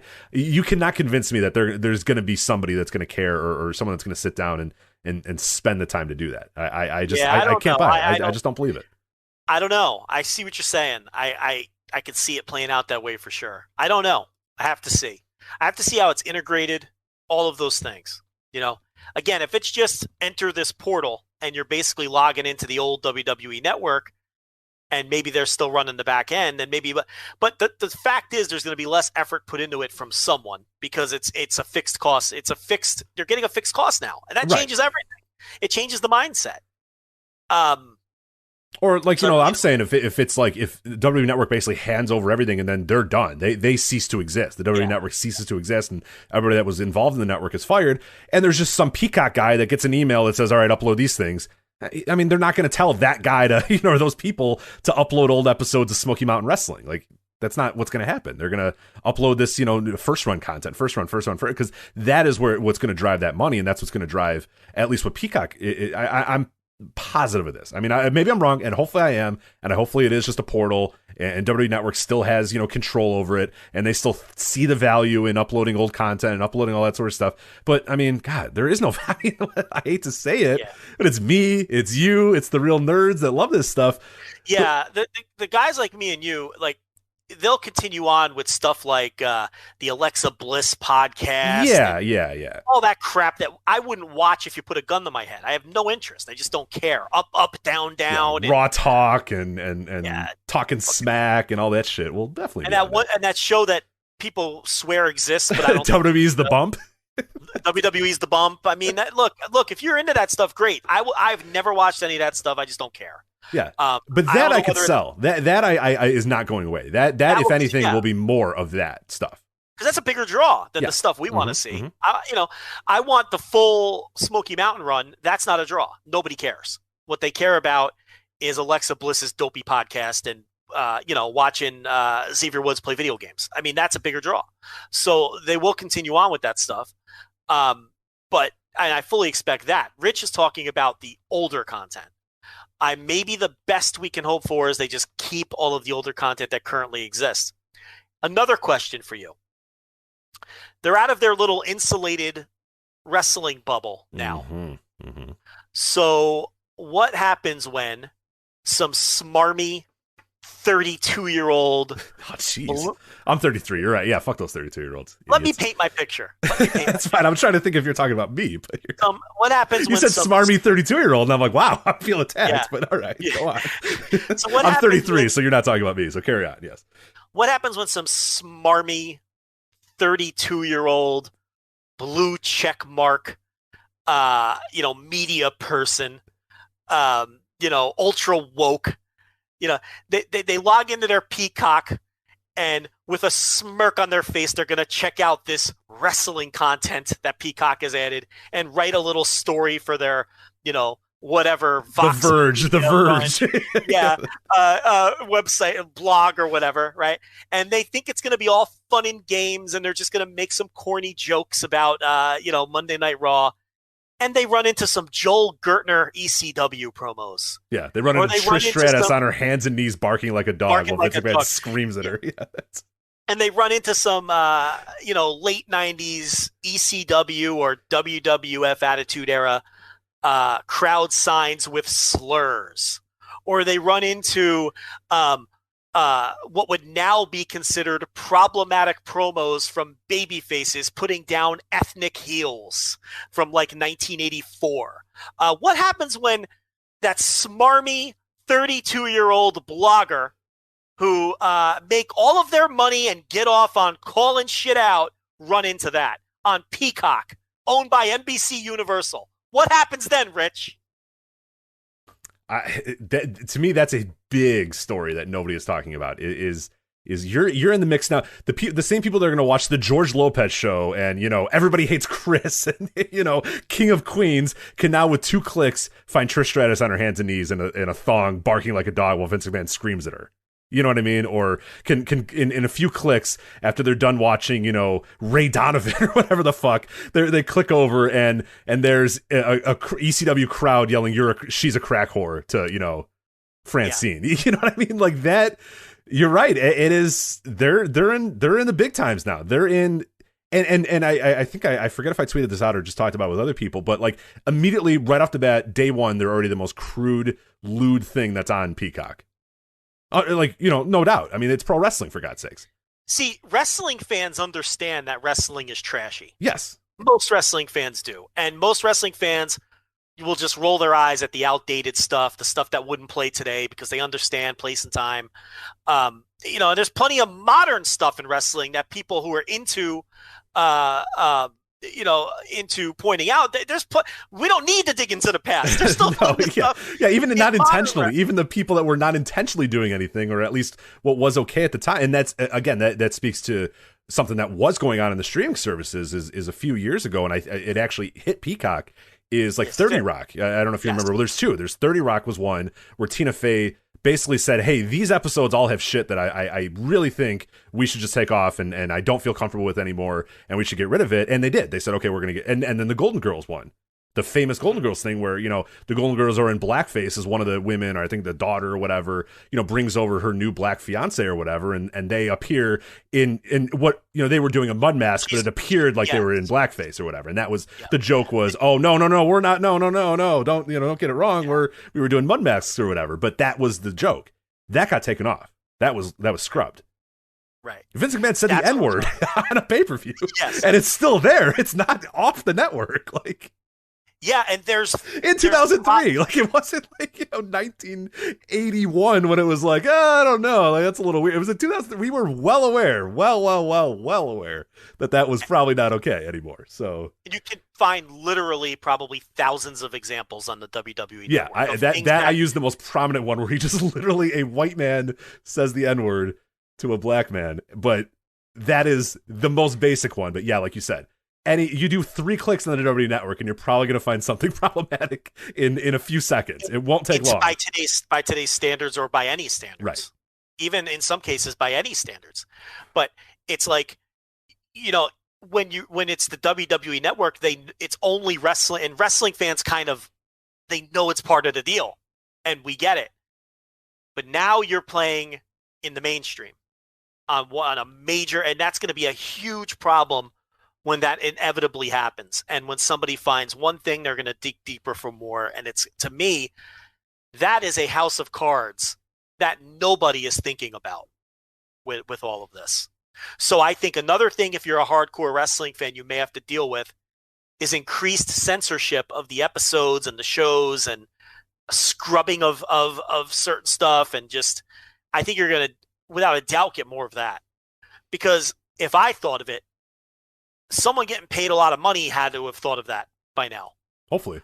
And that's something that they definitely need to think about. Yeah, and well, to your point too, like that, if Peacock, if this is successful for Peacock and Peacock gets what they want out of it, which is people that are watching, George Lopez are going to now start watching World Wrestling Entertainment.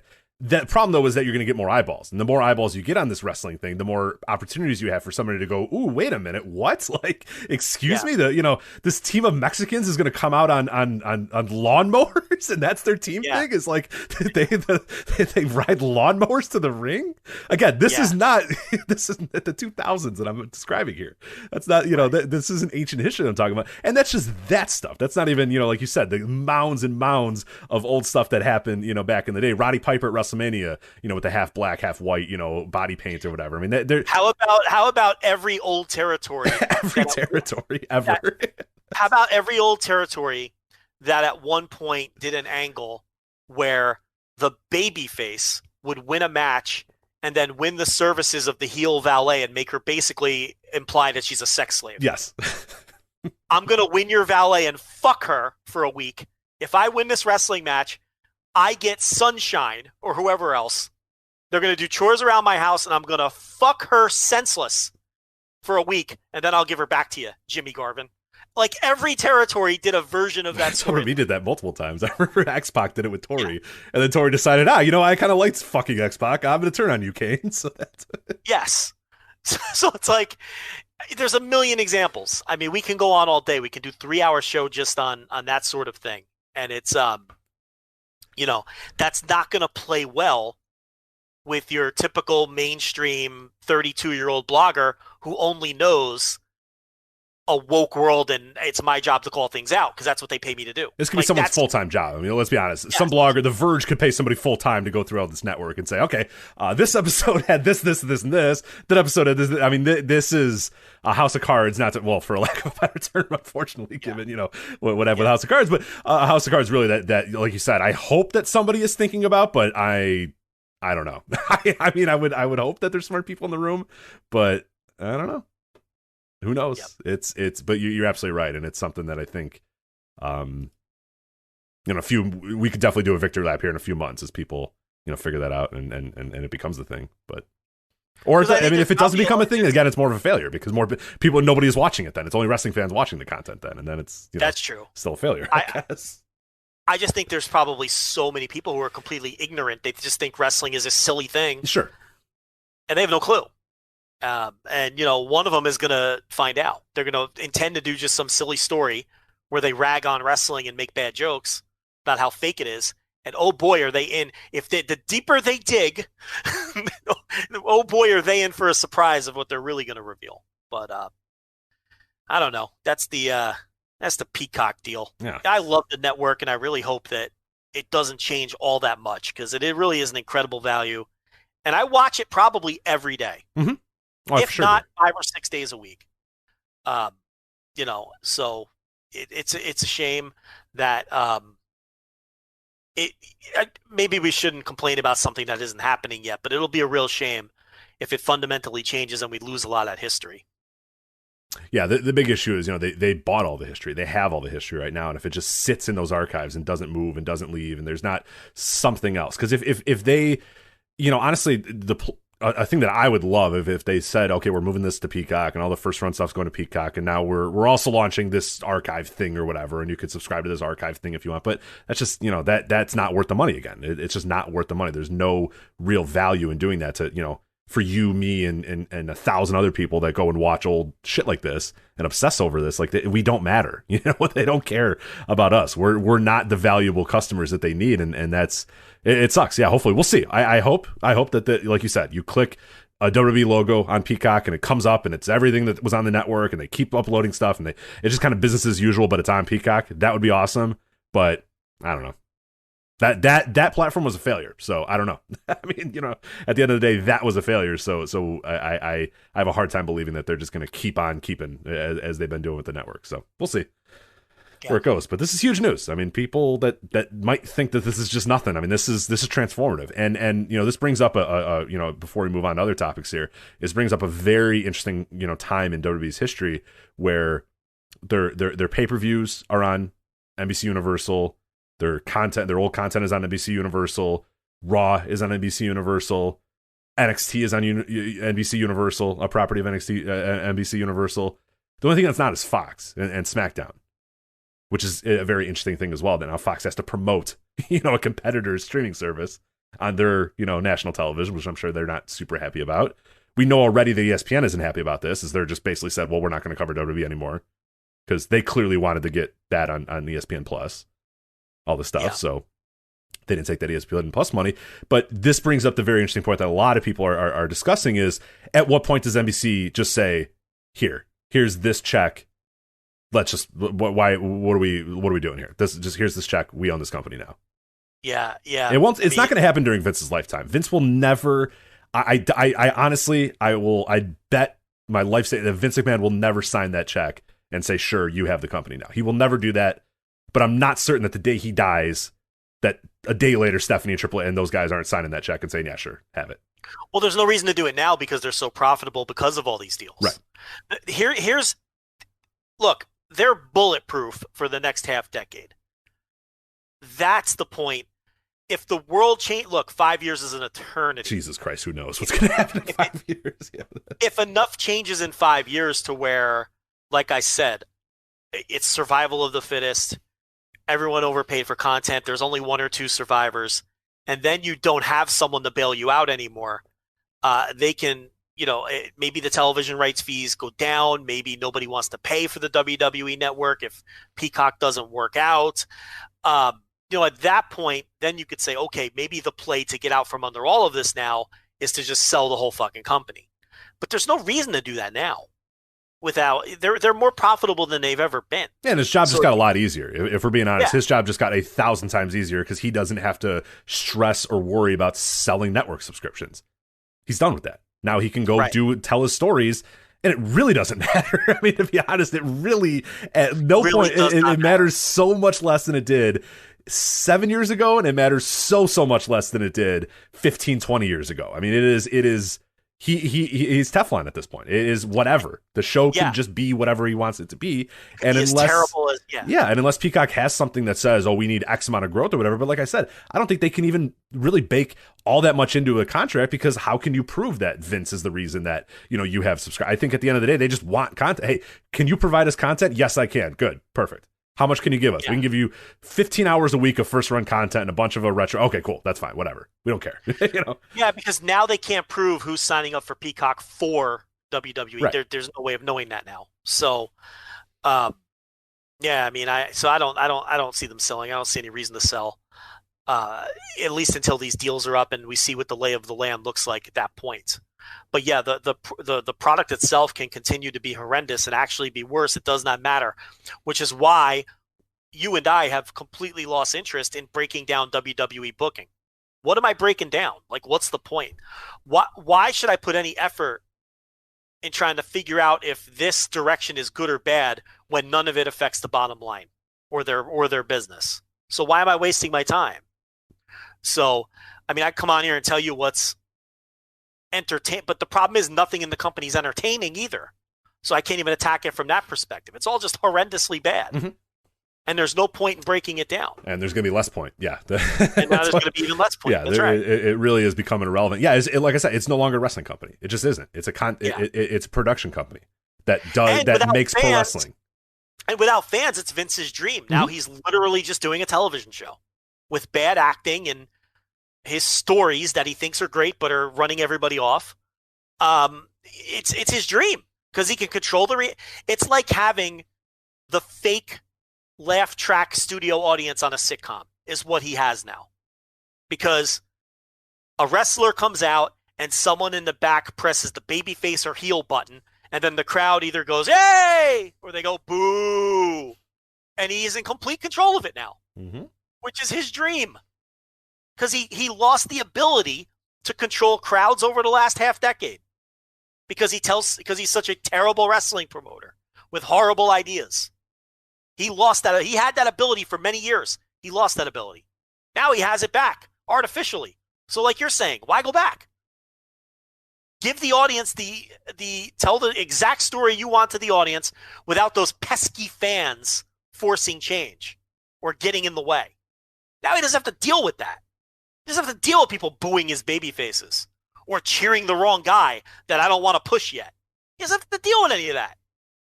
They even do lesser cheers for the lesser stars now. Oh, yeah, it's awesome. There's levels to it. I love it. It's babyface, main eventer, upper mid-card, a little bit. It's like, Ricochet gets like, then Drew McIntyre gets like, It's just like... It's just total... It's so ridiculous. It's not wrestling anymore. It's just a fucking... It's a television show. Like, the best description of Raw I ever heard is it's a television show about a television show that's about a television show about wrestling. Yes. And when you think about it, it makes sense when you break down all those steps. Like, that's what Raw is. You know what I mean? It's like the behind the scenes of a television show that makes a wrestling show about wrestling is what Raw is. Yeah. It's not wrestling, you know? So anyway, that's the Peacock deal. I think we crushed that. That was tremendous audio. I love patting myself on the back before the show's even over. Yeah, you close out the segment by saying that was a great segment. I love it. Great. You're not getting better. Listen, you're not getting better Peacock deal audio than that. That was pretty damn good. That was an hour or so of intense Peacock deal discussion. So. And it was all on point and it's tremendous. All facts. It's all facts you can look up and are real talking points, and not the bullshit you're going to hear on Twitter and Reddit from a bunch of dorks that say, "Look at the financials." Okay, I'm looking at them, pal. What are you looking at? Like, don't try to fucking financial explain. Like, look, dude, don't explain me. I got it, dude. I know what I'm doing here. Like, you don't thirst and explain me. Yes, I thirst and explain you. I've been reading these things when you were still in fucking high school, pal. So all right, to chill. Yeah. Hit the bricks, okay? Yeah. That was great audio. I've listened to all of Meltzer's audio, and we blew his away. I mean, that was tremendous, in-depth. All of his audio that he's ever done? Audio. Or just the Peacock audio? Maybe both, unfortunately. But that was a tremendous piece of audio, I got to tell you. You know?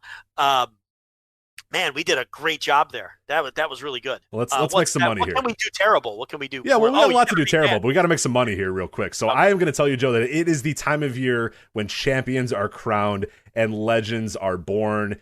It is, of course, the NFL playoffs. And, of course, next weekend is the big game. I don't know. They don't tell us what to say here, but I'm going to call it the big. Do we want to call it the big one, the big game, the big? We can't call it what it's called in the ad read. We can't do that. Yeah, I'm not even doing it. Like because they're not allowed to use that verb. Exactly. So what are we going to call it? The big one, the big game, Super Sunday is what some people do. You know, that's... Yeah, I don't even know if you could say Super Sunday. Honestly, they might have gotten that. They might have gotten that as well. Yeah. So a superb Sunday. There'll be a big game on a superbly Sunday day soon, and that is a great time to bet. You've waited and watched all year as your team, unfortunately it's fucking Tom Brady's team, rose to the top or fell to the bottom, and now it is your turn to win big. You've heard the name just about everywhere. MyBookie, they're the industry's leading online sportsbook and casino, and it is not hard to understand why, with tens and thousands of lines to bet on for all of your favorite sports. NFL, NBA, college basketball, MLB coming right down the pipeline as well. MMA, soccer, they have the latest odds, period. Wrestling is in there as well. Royal Rumble odds are in there. You can take advantage of MyBookie's prop builder and live in-game betting, where every single run, throw, and touchdown is another chance for you to put cash in your pocket. Visit their mobile-friendly website today and get your deposit matched halfway up to $1,000 by using the promo code VOW when you make your first deposit. As we said a few weeks ago, the best part is they make it simple with a variety of ways to deposit instantly, including credit card, bank transfer, Bitcoin, and more. Whether you're at home or on the go, on your laptop or on the phone, it's not too late to make your New Year's resolution a resolution to get paid. You bet, you win, and you get paid at MyBookie. MyBookie.ag, promo code VOW for the big game voting or betting, and also Royal Rumble is this weekend too. So you They have it all, and they're ready to go. Do you want me to give you the odds for the the superbly big game on Super Sunday? The ad read is officially over. Let's just state that. Yes. Now this is Joe. This is Rich asking Joe if he wants to discuss the line here. I love Chiefs minus 3.5. I love it. I loved it at 3, and I jumped on it. Oh, they got squares on my bookie too, man. All right, there we go. Sorry. That is it. That is not the read. I'm just genuinely excited that they have squares on my bookie. So there we go. I knew it would move. It opened at 3. I couldn't believe my eyes. I was watching that game with my wife, and when Tampa put it away, I said I think it's going to be 6.5, 7. They looked like shit, dude. They looked like garbage. I was watching that too. Brady looked horrible. He was just throwing the ball into the other team every time I watched. It was just like another interception. I'm like, what are you doing, pal? I thought it would be 6.5, 7, and when it opened at 3, I jumped on it. It's up to 3.5 now. I'm sure it'll go up from there. It's just like people don't want to bet against Brady in the Super Bowl, I guess. Well, they think it's a home game and all that. But this is not advice. This is for entertainment purposes only. If you lose your stimulus money on KC minus 3.5, don't blame me. I'll be losing a few bucks too, because I love the line. I couldn't believe it. I don't even bet that much anymore, to be honest. I make an occasional play now and then. I do a lot of baseball parlays during baseball season because I have a lot of fun with that because I watch all the games anyway. But I saw that line. I haven't bet on a single NFL postseason game. I probably haven't made an NFL bet since like week 7, but the line just jumped at me. I didn't like the way Brady played at all. And I think the Chiefs are just by far the best team in football. And I don't think Tampa could stop them. So I love the line. Yeah, I won't lie. The Chiefs are pretty damn good looking. As I don't watch a ton of football, but I watched the beginning of that game, and that's when like the guy fumbled the punt or whatever, and they're down 7-0 or whatever. So I go outside to work on something. I come back from the garage, and it's like fucking 10-7. I'm like, what the hell happened? I was gone for like literally like 7 minutes. I can't understand how they already scored and got a field goal, and then I go and do something else. I come back, it's like 21-10 or something like they're 21-3 or whatever the hell the score was, and I was just like, Jesus Christ, what the hell happened? And it was a laugher like 10 minutes after that guy, they were down 7-0. It's unbelievable how good they are. So I think Buffalo's a better team than Tampa. And they, I know Buffalo fought hard at the end and made things but at no point did you feel like the Chiefs were going to lose that game once they took the lead. And, then they were up 2 scores the majority of the game and the majority of the second half. I mean, and I think Buffalo's a better team than Tampa. I didn't like the way Brady played in the second half. He played a good first half. Second half, Brady looked terrible, and it was all of the weaknesses that have been. Now, look, he's a great player. He makes good decisions. We know he's the greatest quarterback of all time. The arm strength is gone. I mean, you look at those 3 second half. They're frisbees, dude. They're not going anywhere. He just lofts the ball because he has no zip. You look at those second half interceptions. One, he had, I believe it was Mike Evans, wide open down the seam, and because he has no zip, he just lofted one of those fucking spacecrafts in his general direction. The ball deflects off of Evans' fingertips because he almost makes a great grab and right into the chest of the safety. I see a lot of people who don't understand what they're watching blaming Evans for that. Well, the ball was overthrown. I mean, Evans made a Herculean effort just to get his hands on it because, and you could see Brady's reaction when he threw that ball. He put his hand in his head. He knew he overthrew that pass. He threw another pick. A blitzer came clean. And he panicked, and he just threw this duck up in the air. Yeah, that was the one I noticed. And actually, I was listening to some. I think it was Mike Florio was talking about this. And again, I don't watch a ton of football or whatever. But Florio said that one of the big things that Brady's trying to do is not take hits, obviously, because he's old as fuck and he doesn't want to take any hits. So when he sees a hit's about to come, he just fucking launches the ball in the air. And again, with no power. Right, to preserve his body, and then there's no power on it, so you're going to get stuff like that, where he's just like, oh shit, I don't want to get hit because I won't play anymore because I'll die because I'm too old. And it ends up in, just this giant floater that just, sits out there, and yeah, so I noticed that one. I was like, ooh, boy, that's... Floater is the perfect word. He floats all of his passes. He, and look, there was on the final drive of the game on 2nd and 10, he had somebody wide open on an out pattern where any NFL quarterback, this is like the bare necessities skill that you have to possess as an NFL quarterback is to throw that quick 10-yard out pattern. And if he completes that pass, there's nothing but grass in front of the receiver. He's going to get the first down, probably a lot more, and the game's over. This is the final drive of the game after the Packers kicked the field goal to cut it to 5, which was a disaster, too. We could talk about that. But wide open, and he just throws one of those floaters, and he missed the guy by a mile, threw it way over his head, and that would have sealed the game. And then he got bailed out on the third down play, because this is the play that everybody's talking about. He threw a floater again, a mile over the receiver's head, but Green Bay got called for pass interference. Now, here's the thing with that. There's 3 different calls you can make there: defensive holding, pass interference, or illegal contact. They're all different, okay? The important thing here is they called pass interference. On pass interference, you can wave off that flag for an uncatchable pass.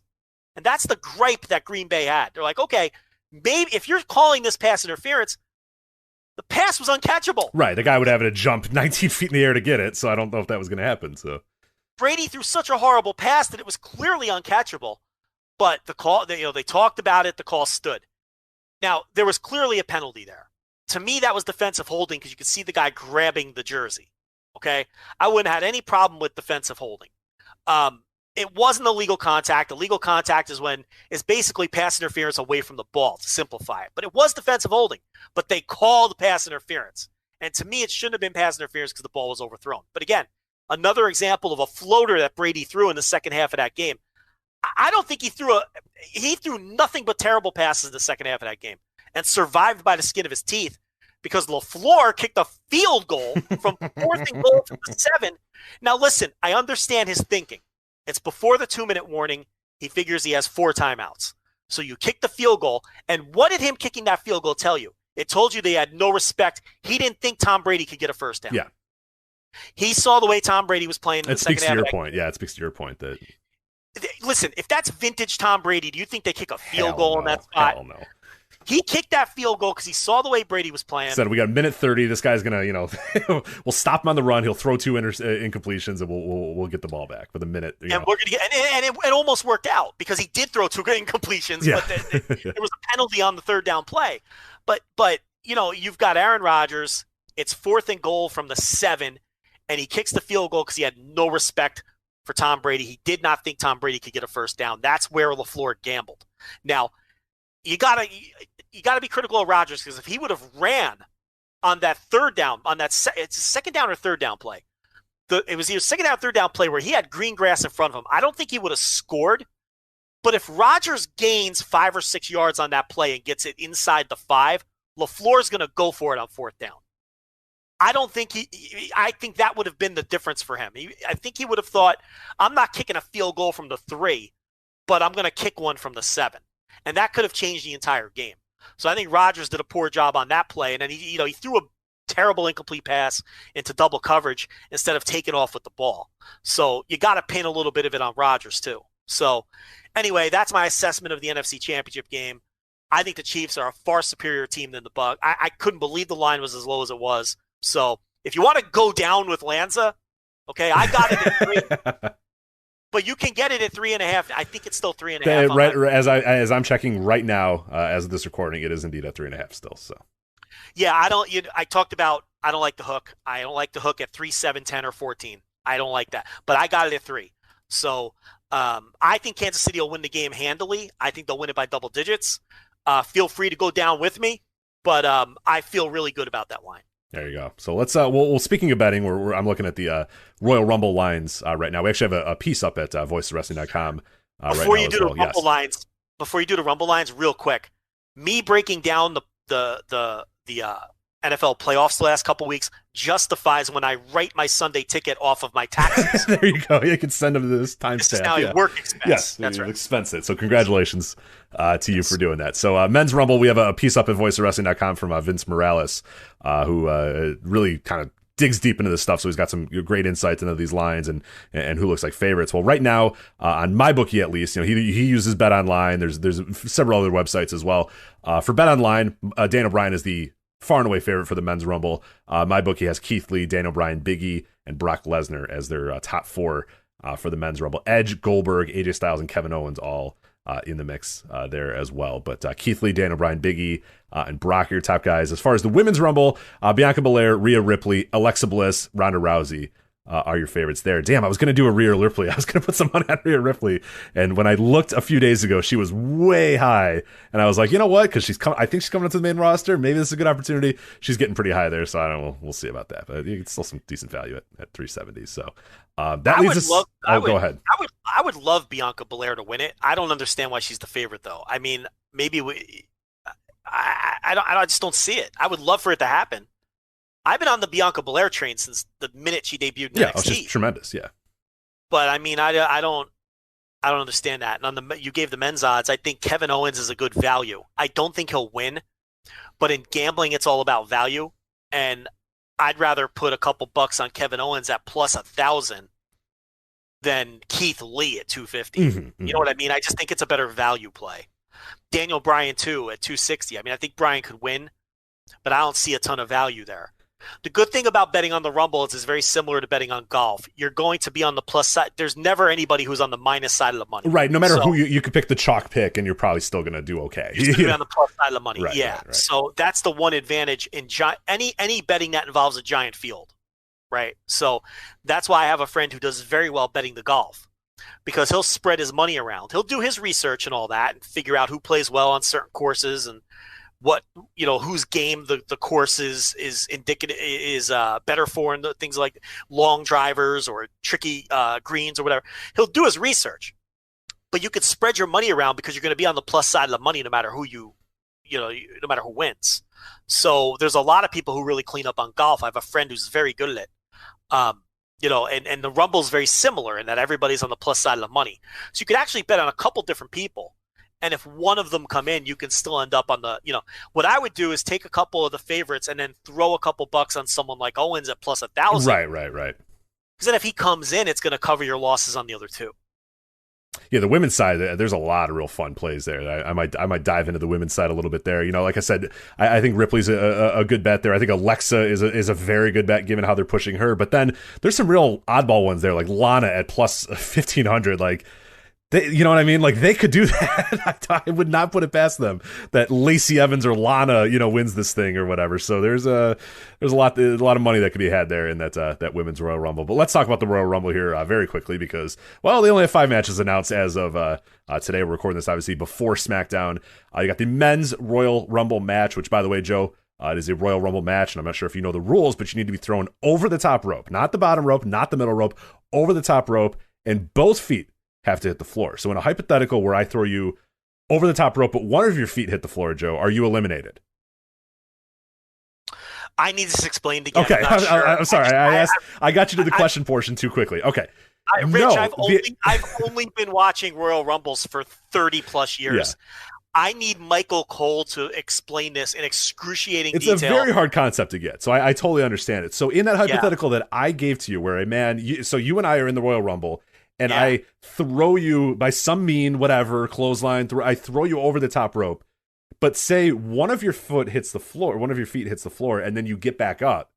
Yeah. You are still in the Royal Rumble match at the Royal Rumble. That would be the Shawn Michaels precedent. Correct. Yes. So 1995 or whatever. 95, exactly. 2 feet have to hit the floor. Both of your feet, Joe, have to hit the floor. Say I throw you through the middle rope and both of your feet hit the floor. You are not eliminated in the Royal Rumble match at the Royal Rumble, okay? I am not. You're not. You are still in the Royal Rumble match at the Rumble. WWE Royal Rumble. Right? Yes. Okay, you got it? I got it, yeah. Okay, I think I so got people will enter at intervals as well. Sometimes it's 90 seconds, sometimes it's 2 minutes. What if Bill Mascaris just does a fly high and cross body off the top rope? Well, as I'm discovering in Rumble Rewind or mentioning in Rumble Rewind, that is used loosely year by year. Sometimes you can be eliminated on your own. Sometimes you can eliminate yourself. Sometimes somebody can run in and eliminate you, and sometimes they can't. So that is not consistent, but both feet have to hit the floor, Joe. I can tell you that much. So I think the wrestlers just forget sometimes. And they jump over the top. And Macho Man definitely. Yeah. There was the one year where he was chasing Jake the Snake Roberts and jumped over, and they were just like, Gorilla's like, oh no, he didn't get eliminated. Are you kidding? No, he's back in there. He didn't get thrown over the top rope, even though so it's perfect. And then one year Vader ran in and threw everybody out, and they were just like, whatever, get back in the ring. He's out of the match. So. Remember that pay-per-view where Dean Malenko accidentally slid out of the ring when the stipulation was you couldn't leave the ring? Yes, that was a late WCW. It might have been his last pay-per-view. Now that I think about it, But yeah, it was like an old school rules match or something with Billy Kidman, and he just slid out. And Charles Robinson's like, dude, like you can't do that. You can see, gotta ring the bell. You see Dean looking, and he's just like, oh no, you're not gonna ring the bell. And he's like, I have to. I'm sorry. Like, yep. Yeah. And so Dean went, you know what? I'm good.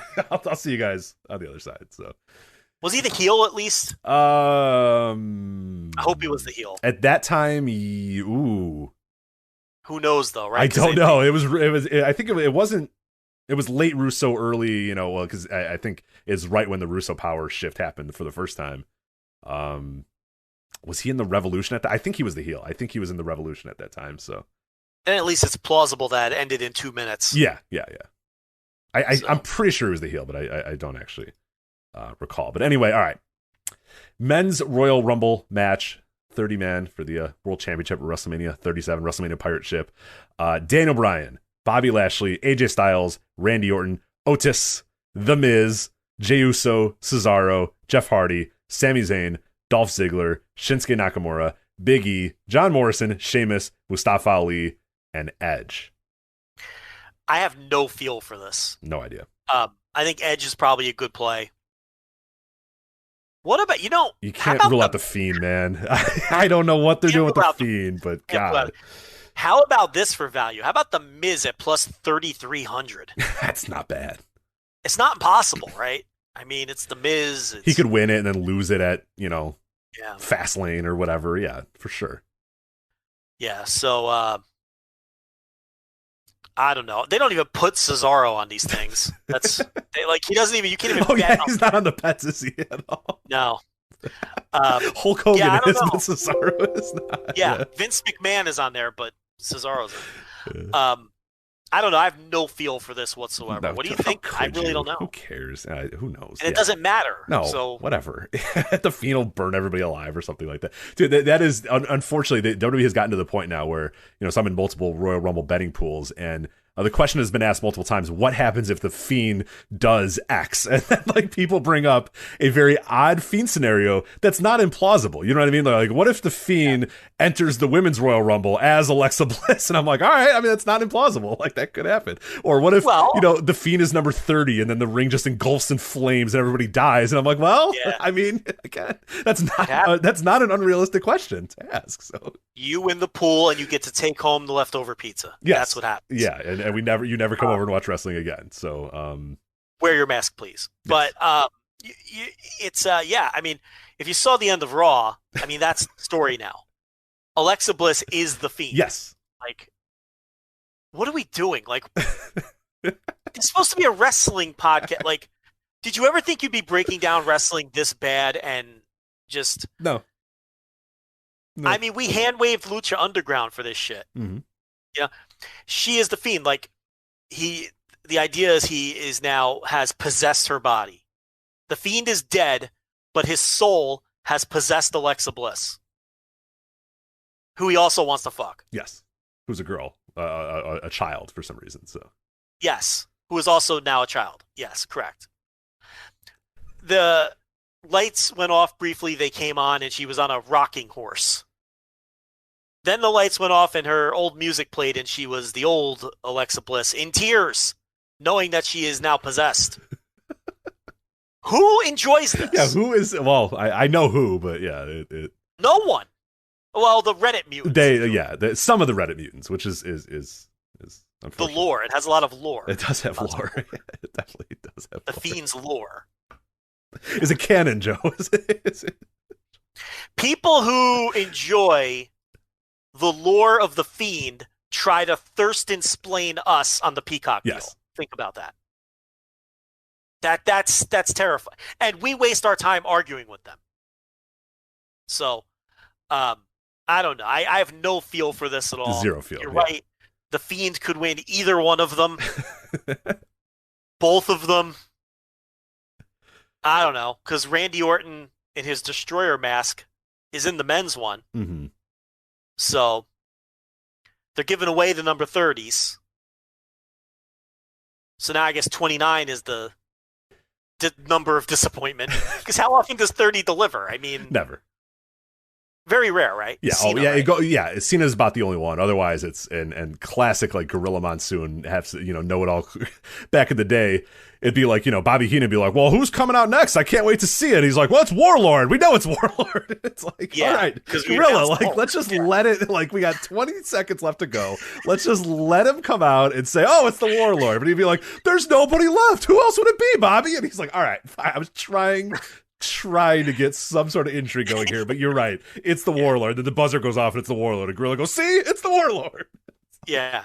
Thanks, Gorilla. Yeah, appreciate it. Like, 30 was always a jabron in the old days. It was. Like, the 30 thing didn't become a thing until later on. Yeah, like, I can give you all the 30s. You want all the 30s right now in history? Let's do all the 30s. Patreon.com/Voices of Wrestling. You can hear most of this other. Well, it's the 20 in 1988.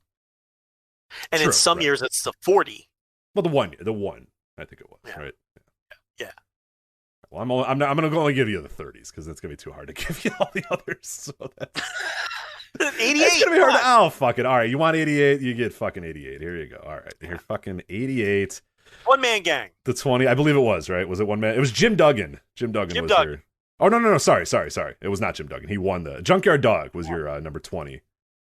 Oh, he was 20, huh? Where 20. Was One Man Gang? I know it was at the end He of the match. was 19, so you were close. 19. There you go. Close there. I've watched that match. Here's a fact for you. Do you want a fact? I've watched that match more than any other match in wrestling history. Did you have like an old tape as a kid that you just would... Had it on a tape and watch it every day after school. That's awesome. It's not good at all. Like, it was a pretty bad... No, I loved it then, though. Like, yeah, for sure. It was a new concept, and, a big Jake Roberts fan. He had a nice run in the middle of that match. So, yeah. That has the bench press, Dino Bravo bench press record. Yes, it does. My least favorite segment in wrestling history. Yeah. We got to measure the bar. We don't know.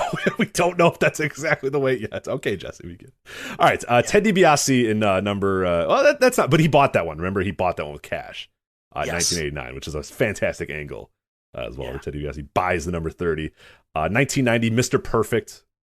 Yeah, that's okay. 91, Tugboat. So yeah, you get a lot of guys like that. Yeah, 1992, the Warlord, which again, that was the one that I always remember. Yeah. Okay, 93, Randy Savage. That's a pretty good one. He made it to the final. He was a runner-up in that one. Yokozuna. Yes, yeah, Yokozuna won that one. 94 was Atom Bomb, which Savage tried to pin him. Yes, he did an elbow drop and tried to pin him, and then Yokozuna lifted him up and tossed him over the top rope. Yeah. Terrible finish. A horrendous finish. Yeah. Atom Bomb was your number 30 in 1994, which I covered on the Rumble Rewind. And the best part about that is Vince McMahon goes, well, who Atom Bomb is going to win? And he was out 20. He was out right away in 4 minutes. He was out. Yeah. But Vince is like, well, Atom Bomb's clearly going to win this match. Like, are you kidding? So, well, the announcers love to pick like the biggest guy left, which is fine. I mean, you don't want to Vic Venom it the thing up where you give away the winner. So, Vic a lot Venom, of dorks. right? Yeah, Vic, yeah. A few dorks here. 1995 Crush. 1996 Duke the Dumpster Droese, which he won, by the way. Also covered the 96 Rumble. He won it in a free-for-all match against Triple H. So. Hunter Hearst Helmsley to you. 1997 The Undertaker came in number 30. That's a pretty good draw. Yeah, that's a good one. It's a good one. 98 Vader, but he was shit at that point. That was fat bad Vader. 1999. But was he meant to be shit? I don't think he was meant to be shit. Was he meant to be shit by 98? Yeah. By 98 he was. He wasn't booked well, right? No. By that point, they already, That's literally where I think a month later he had that promo where he goes, I'm nothing but a fat piece of shit or whatever.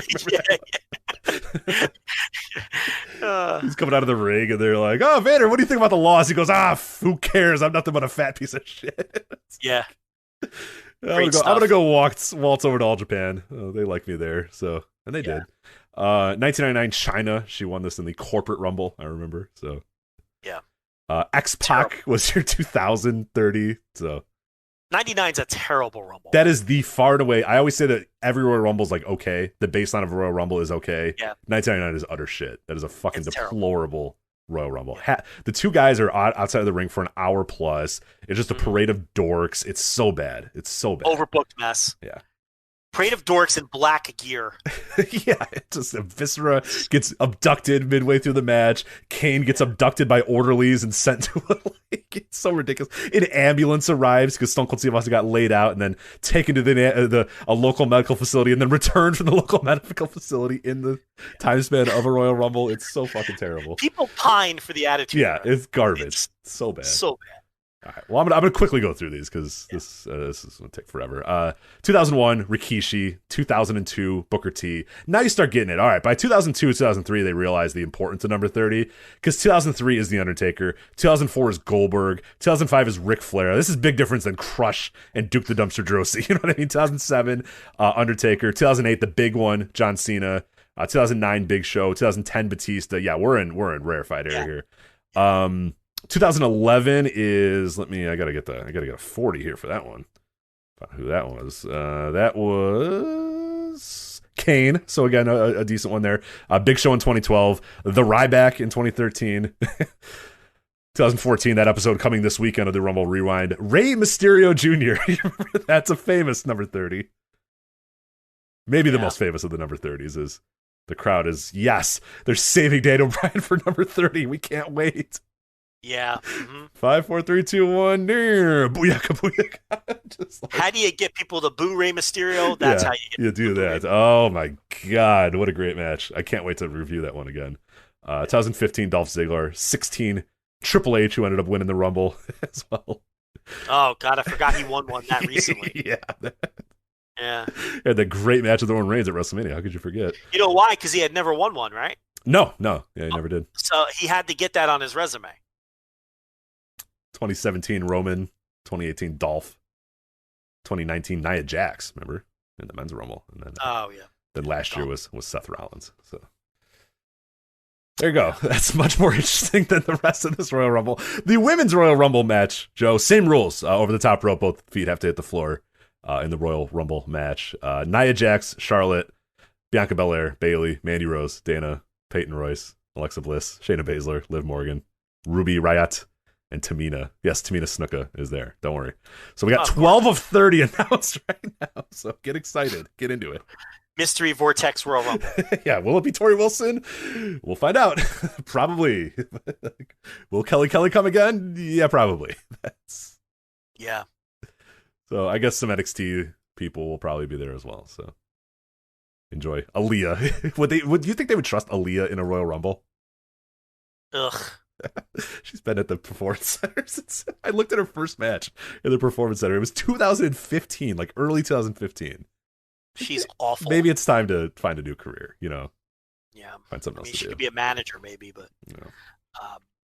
Shotzi Blackheart will be in it. She'll drive that tank. Oh, for sure. Oh, yeah. Triple H loves some Shotzi Blackheart. Oh, yeah, he does. He wants to bang so bad, but he can't admit it because Stephanie will be upset. Yeah, sure. He jokingly like mentions, you know, he wants to bang so bad. You know that's right up his alley. Oh, like he loves the Shotzi Blackheart. Yeah, she wears she looks like she would go to a Motorhead concert with him, which is number one thing that he probably wants is, will you attend a Motorhead concert with me? Yes.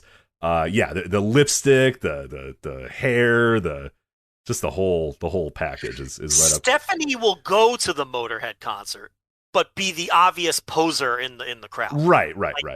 Like pretending she's enjoying herself and maybe even really having a good time, but in the wrong ways. And he has to be polite. But Shotzi Blackheart would go to the Motorhead concert and be howling all over all night for sure. So absolutely, yeah. There's your Women's Royal Rumble preview.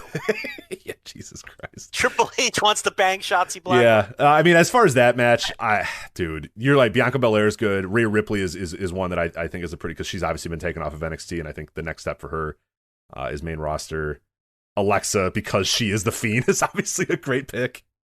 Yeah. Because she has the power of the Fiend and can apparently transport. So that being able to transport and survive like being set on fire is, I think, really good keys to winning a Royal Rumble. So what are the other matches on this fucking show? Roman Reigns versus Kevin Owens in a last man standing match. Great. Yes.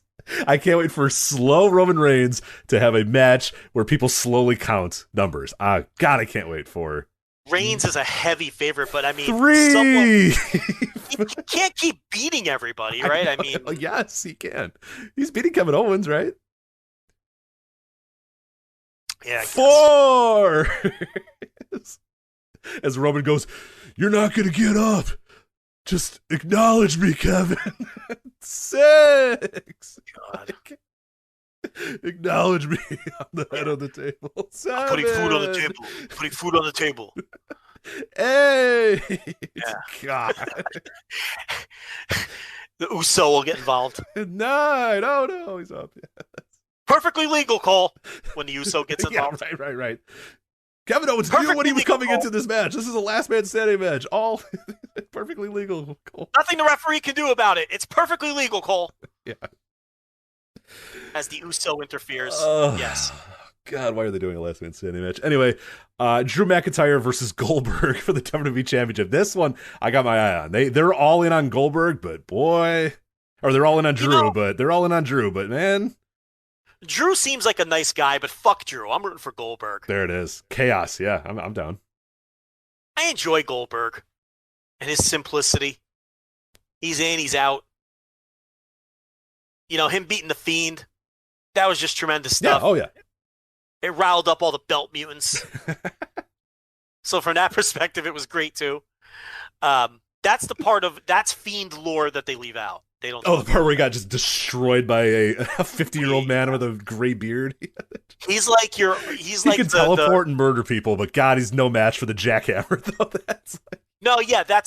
That's like your uncle who's doing time for murder that no one talks about. We don't talk about Goldberg versus the Fiend on Reddit. We don't do that. Yeah. The belt mutants. Something happened in April of 2020, but we don't remember what happened exactly. Right. But then he killed Braun Strowman in a swap, and then he beat John Cena. So all part of the lore. But Goldberg beating him, not part of the lore. Or whenever he beat him. It wasn't in April. Whenever the hell he beat him, it doesn't matter. Who cares? So anyway, yeah, I'm kind of interested in that match because you can never ever bet against Goldberg in this company. So no. Be interested to see what they do there. And then you have for the women's tag team titles, Asuka and Charlotte Flair versus Nia Jax and Shayna Baszler. So 2 teams of people that don't really get along, that aren't quite sure where they stand with their teammates. Well, they're WWE tag teams, so they obviously don't get along. That's how it works. So someone will turn on somebody, and then maybe it'll matter, but probably not. So all right, that is Royal Rumble 2021. All right, we're doing it officially, right? We're going to do an instant reaction show. Okay, so immediately following Royal Rumble. Now that you're all jazzed up and excited for that, we got you salivating for this show. Yeah. And you can tell that we are excited about it. I mean, we have proven to you how excited we are about the Royal Rumble this weekend. So you are frothing at the mouth to hear us cover this again. So we are going to do an instant reaction on Sunday night after the Royal Rumble, unless it's like well, if it's so terrible, it'll be good audio. But I don't know. I suppose there's something they could do that would make us not want to do it anymore. But I don't know. This will be live instant reaction, $10 tier. Yes. We always get the question.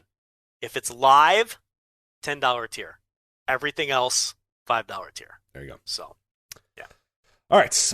Real quickly before we get to our next topic, I want to let you know about a brand new sponsor we have here on the Voices of Wrestling Flagship Podcast, Upstart. So now if you have multiple credit cards, you know that tracking multiple balances, due dates, website logins, all that stuff can be very stressful. But thankfully, Upstart makes things simple. With one monthly payment in one single place, Upstart is the fast and easy way to get a personal loan to pay off your debt all online, whether it's paying off credit cards, consolidating high interest debt, or funding personal expenses. Over 500,000 people have used Upstart to get simple, fixed monthly payments. Upstart finds smarter rates with trusted partners because they assess more than just your credit score. All they do is a 5-minute online rate check so you can see your rate upfront for loans from $1,000 to $50,000. You can get approved the same day and receive funds as fast as one business day. If debt is taking over your life, it's time to get a fresh start with Upstart. So you can find out how Upstart can lower your monthly payments today.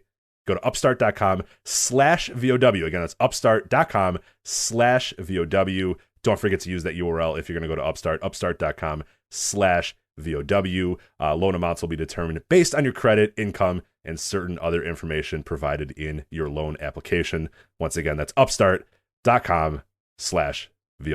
So there we go. Superstar Spectacle. Did you watch this show? Yes. It was awesome. I loved it. I thought it was like you are such a huge fan of the Superstar Spectacle. I am. Okay, it's okay. And I just want to I want to preface by saying the wrestling was not good. The Indian it was okay. It was fine. Okay, so here's the if you did not watch the Superstar Spectacle, which based off our Twitter traffic and overall traffic, not many of you did.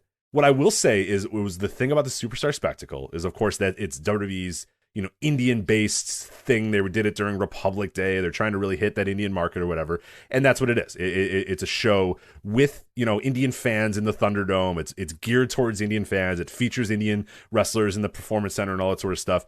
I will say the thing that I loved about this is the simplicity of the show and how it was. It reminded me, obviously on the low end, of course, and not nearly the great matches that we saw from that, but it reminds me of the Cruiserweight Classic, which was to me the best thing that WWE has done in a decade, basically, was the Cruiserweight Classic, and I'll explain a little bit why. And the first ever NXT UK tournament, remember that one? Yes, the one that where they did the 1 day tournament or whatever. Tyler Bate wins the title. Yeah, Pete Dunne, Tyler Bate. Yeah, it was awesome stuff. Well, the reason why is when they have these simple shows, what they have to do is, instead of just kind of having a guy come out and they kind of explain it in the ring, they do these promo packages where you learn about these guys. They know that you don't know who Guru Raj is at all. You don't know who, Indus Sher, the tag team Indus Sher, who they are. So they give you promo packages with these guys. But instead of WWEifying it, and this guy's possessed by the devil, and this guy is, can make fire, it's just these guys' stories. It's Guru Raj says, I almost got hit by a fucking tractor when I was a kid. I almost died. And then a bunch of cows ran me over and I nearly died again. And I always wanted to wrestle. True, by the way. Right. That's like, I said it during the Cruiserweight Classic. I said it during NXT UK, and I'll say it during this thing. The best stories you can tell are these people's stories. Every wrestler has a story to tell. We talked about it when the Cruiserweight Classic. I remember talking about Rich Swann. Rich Swann said, I grew up on the streets. I was homeless, and I wrestle every day to never have to go back to living on the streets again. The end. In 30 seconds, I get Rich Swann's motivations, and I want that guy to win. Because I knew. Yeah. Rich Swann, was that TJP who was homeless, and Rich Swann who had his mother died or something? No, I think Rich Swann. I think his mother died. And I think he was homeless. So a lot of homeless people, I guess, but that's a good motivation. I guess that's good motivation. Maybe it was just Rich Swann's parents dying, but whatever. Maybe I mixed that up. But every guy had their motivations, and all they were like their real motivations. Yeah. And that's what you got in this one. Jeet Rama was just like, hey, I love wrestling, and I tried out, and they finally gave me this thing, and I was crying when I finally was able to achieve this dream or whatever, and I wanted to do this for my parents. Or I think it was Dilshir Shanky or whatever said my parents died, and like it was always like I told them I was going to be a wrestler one day, and then they said, oh, we'll always follow your dreams, and now I'm here. I followed my dream. You know what I mean? Like, this stuff's incredible. Indus Sher is like, Rinku is, hey, I was, the first Major League Baseball player from India ever. I got to AA. It didn't really work out, but now I'm on to my next career. And I'm going to prove that I'm one of the greatest athletes that India has ever, had. Yeah. That's all you need. And that's what this show, that's why I love the show, is they had those promo packages, and I was into these guys immediately. And it was these guys versus established WWE wrestlers. So it's Finn Balor versus Guru Raj. It's AJ Styles versus Jeet Rama. It's we'll talk about the woman. She's a little more loose than some of these other guys. Serena Sandhu or whatever. I think it was her name. Serena Sandhu was her name. Yeah, her story's a little more loose than these other guys. But it's cool because it was like, hey, here's this guy's story. Here's his motivation. Here's why he's in WWE, and now here he is against an established wrestler. And then they did pretty basic matches. There wasn't interference. There wasn't a lot of bullshit. They were 7 or 8 minutes or whatever. They got in there, and pretty much every single time the Indian guy would get a little bit of a run, feel like he almost has it, and the WWE guy would put him away because he should. The WWE guy should be better at wrestling than Guru Raj. Finn Balor should beat Guru Raj, and he did, and that was it. And then they gave himself a handshake, and they said, Guru Raj, incredible, oh my God, what a great story. And it was over. And it was like such a good feeling WWE show. There wasn't a ton of heat. It was just, here are a bunch of people you've maybe never heard of before, maybe never seen before. Here's their stories. Here's why you should care about them. And now here they are in a little match. And that's what wrestling was for years and years and years and years, until we decided it had to be a variety show and something for everybody. It was just this. And that's what I liked about the show. I mean, yeah, the wrestling wasn't great, but it was like, this is cool. This is fun. This is for 2 hours. I got to, have fun and experience, first time people living out their dream here in a wrestling ring. And that was cool. So I enjoyed it from that aspect. Which one was possessed by a dirty swamp wizard? That I believe was Giant Sanjir was the one that was possessed by a giant swamp lizard. Yeah. Dirty swamp wizard. Yeah. No, I enjoy it. Look, these are always the best things that they produce for my sensibilities as a fan. Mm-hmm. It was simple, straightforward. I love how the high flying wrestler, the only time he left his feet was for like a state of the art in 1985 flying high cross body. Jeet Rama, yeah. I love it because he did it against AJ Styles. And oh my God, Michael Cole and Corey Graves were like, Jeet Rama to the air, cross bodies. That's the guy who wrestled Balor. The guy who wrestled Guru Balor. Raj. Yeah, you're right. Yeah, it was Guru Raj that did it. And it was a good looking cross body, but yeah, we're past the cross body being really like a the first ever Indian high flyer, But the talent all looked well enough. The two giants were in there teaming with Ricochet and Rey Mysterio. If this was another era, both those guys would be on the main roster, like at the Royal Rumble, right? Oh yeah, especially the guy who wasn't wearing the T-shirt. That was Giant Zanjir, I believe, that wasn't wearing the T-shirt, if I remember correctly.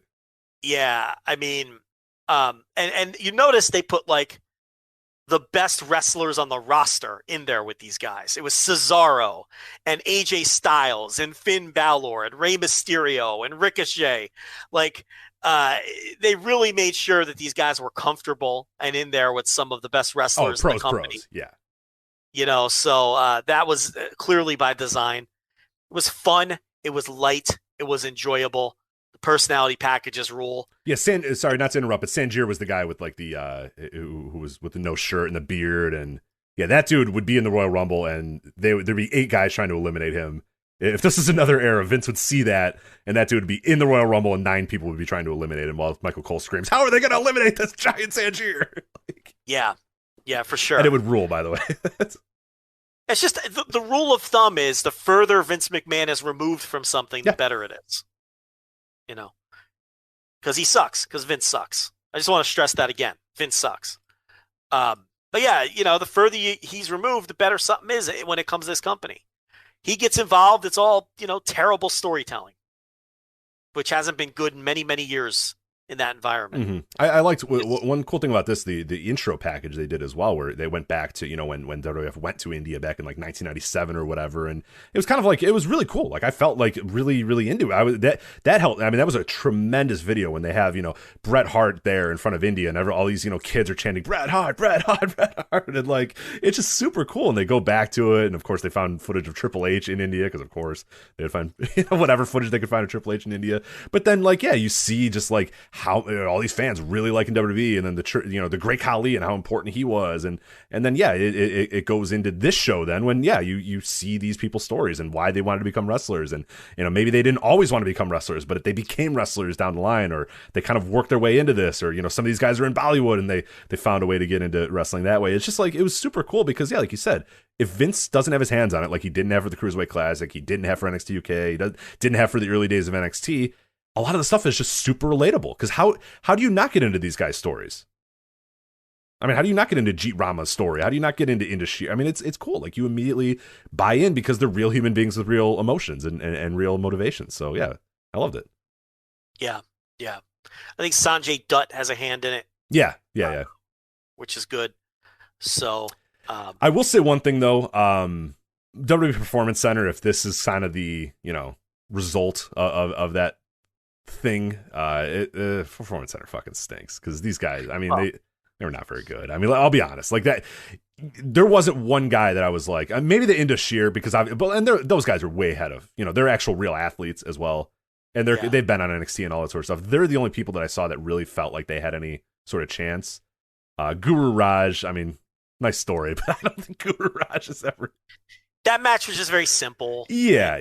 They kept it, and you could tell they kept things very simple. Jeet Rama was basically selling, for half the match against AJ Styles. The Giants are the Giants. It's whatever. And then, Serena was, and she's from San Jose, so I don't know. You know what I mean? Like they didn't do a promo package for Serena. If you notice, they just said, "Hey, yeah, right. Serena Sandu, hey." Like, because she was trained she was wrestled for All Pro Wrestling. Grew up in San Jose, so clearly an American. Not quite the same as Guru Raj, who was trampled by cows. Like Rich is not making that up. He was trampled by cows. Yeah, that's what they said. Yeah, on his bike, right? Or was that the tractor when he was on? I forget. I forget. But that man, he got in front of a lot of things. But I also love too. They had the third chair on this show.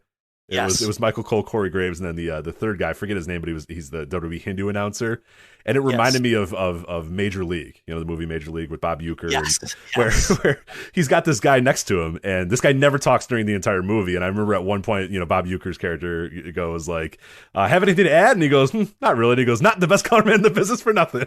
Like, yeah. This guy, Michael Cole's like, "Oh my God, what an emotional moment!" And he's like, "Yes, it is." Yep. And they're like, "Oh," Corey Graves is like, "I know you're too excited to talk," but like, it was just real.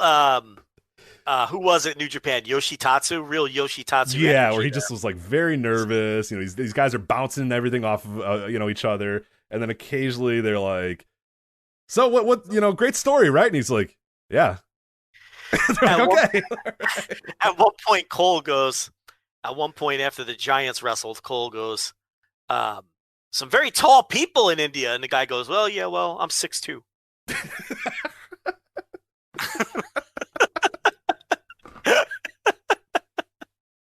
It's like, all right, and then they just transition to whatever else.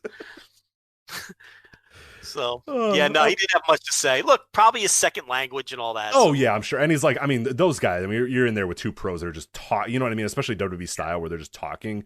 Like, that dude has no idea. When am I supposed to jump in? How am I supposed to jump in? And it all kind of felt forced. But overall, I liked it. So, I'm curious if they do anything more with this. If they do anything more, I'm definitely, going to watch it. I'm pretty interested in it. And if they do an NXT India or something, though, it'll suck because then it'll become a show. Sure, and right. And their shows all stink. But, these kind of one-off things are always, the Mae Young Classic, too, are always the best things. Oh, right. Yeah. They did a great job with the Mae Young Classic, too. Yeah. Those sort of adjacent things are the best thing this company has done. The NXT UK, the Cruiserweight Classic, the Mae Young Classic. Yeah, absolutely great stuff because they bring in these people, they bring in these outside talents, they tell the outside talent stories in 2 minutes, and then the outside talents have matches, and sometimes they win, sometimes they lose, and it's just, it's super simple shit that just hits our sensibilities perfectly. So, yeah, for sure. So that was Superstar Spectacle, by the way. It's on the WWE Network, the fading away WWE Network, but you could still go on there. But all right, we got about 30 minutes left to go. This weekend, New Beginning Nagoya. Oh yeah, let's quickly do that. Yeah, let's do that. Now, Rich hasn't kept up with the Road 2s, but I have. So why don't you just read off the matches, and I'll give some pithy thoughts, and then we'll move on. Okay, sounds good. Yeah, obviously, match of the year stuff going on. I haven't had a ton of free time here, but we have New Beginning in Nagoya. Opening match here, we got Chaos, Okada and Yano versus Evil and Yujiro Takahashi. All right, so they're building towards an Okada Evil singles match because Okada keeps calling them out. So I really feel like Okada is going to beat Evil and then possibly be the challenger for Ibushi. That's one of my working theories for where they go next with Ibushi, because Ibushi's not going to lose to Sonata. But, that seems like a good launching point win for Okada to kind of get back in the mix. So that's kind of my early read on that. There's some other theories that maybe Sonata can face Shingo next, because you could have the old fail up where Shingo loses the never to Tanahashi and then challenges anyway, because New Japan loves to have guys fail up like that. The other theory is Tanahashi is the next challenger for Sonata, not for Ibushi, based on the fact that they were the tag team all summer long. But the thing is, they presented Ibushi so far ahead of Tanahashi that I don't know if that match makes a ton of sense right now. I think Tanahashi has to have a lot more kayfabe success to earn that kind of match. So, and it would be weird for him to win the Never title and then challenge as Never champion. That seems clunky to me. So, I don't know. Those seem to be the three options that people are talking about, though. Otherwise, next match here, Ibushi, Hanma, Sho, and Wato versus Sanada, Naito, Hiromu, and Bushi. So just probably, I'm guessing, kind of a holding pattern until we get to Sanada and Ibushi. And later, New Beginnings. That's exactly what it is. Those two on opposite sides. And then you have this weird Naito-Hanma feud that they've been doing on the Road Twos. So Naito's involved in a feud with Hanma, which is bizarre on its own length. But listen, they're working with the limited roster. So you have Empire feuding with Tenkoji. You've got Naito feuding with Hanma. We saw Okada put into feuds with people like Yujiro and Gato over the summer.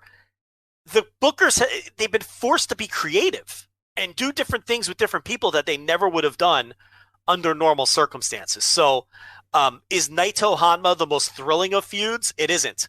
But at least it's something a little different.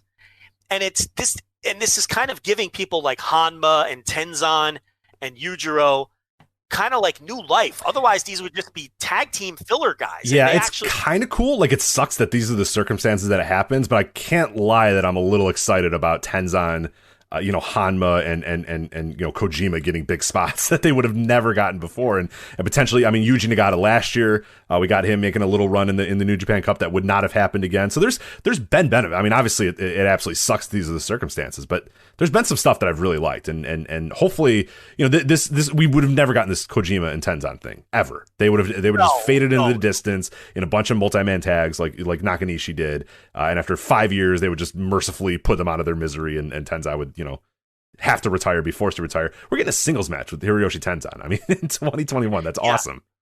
And in New Japan, typically half the roster is just there. They're never involved in anything meaningful. Half of the roster just simply exists to work tags.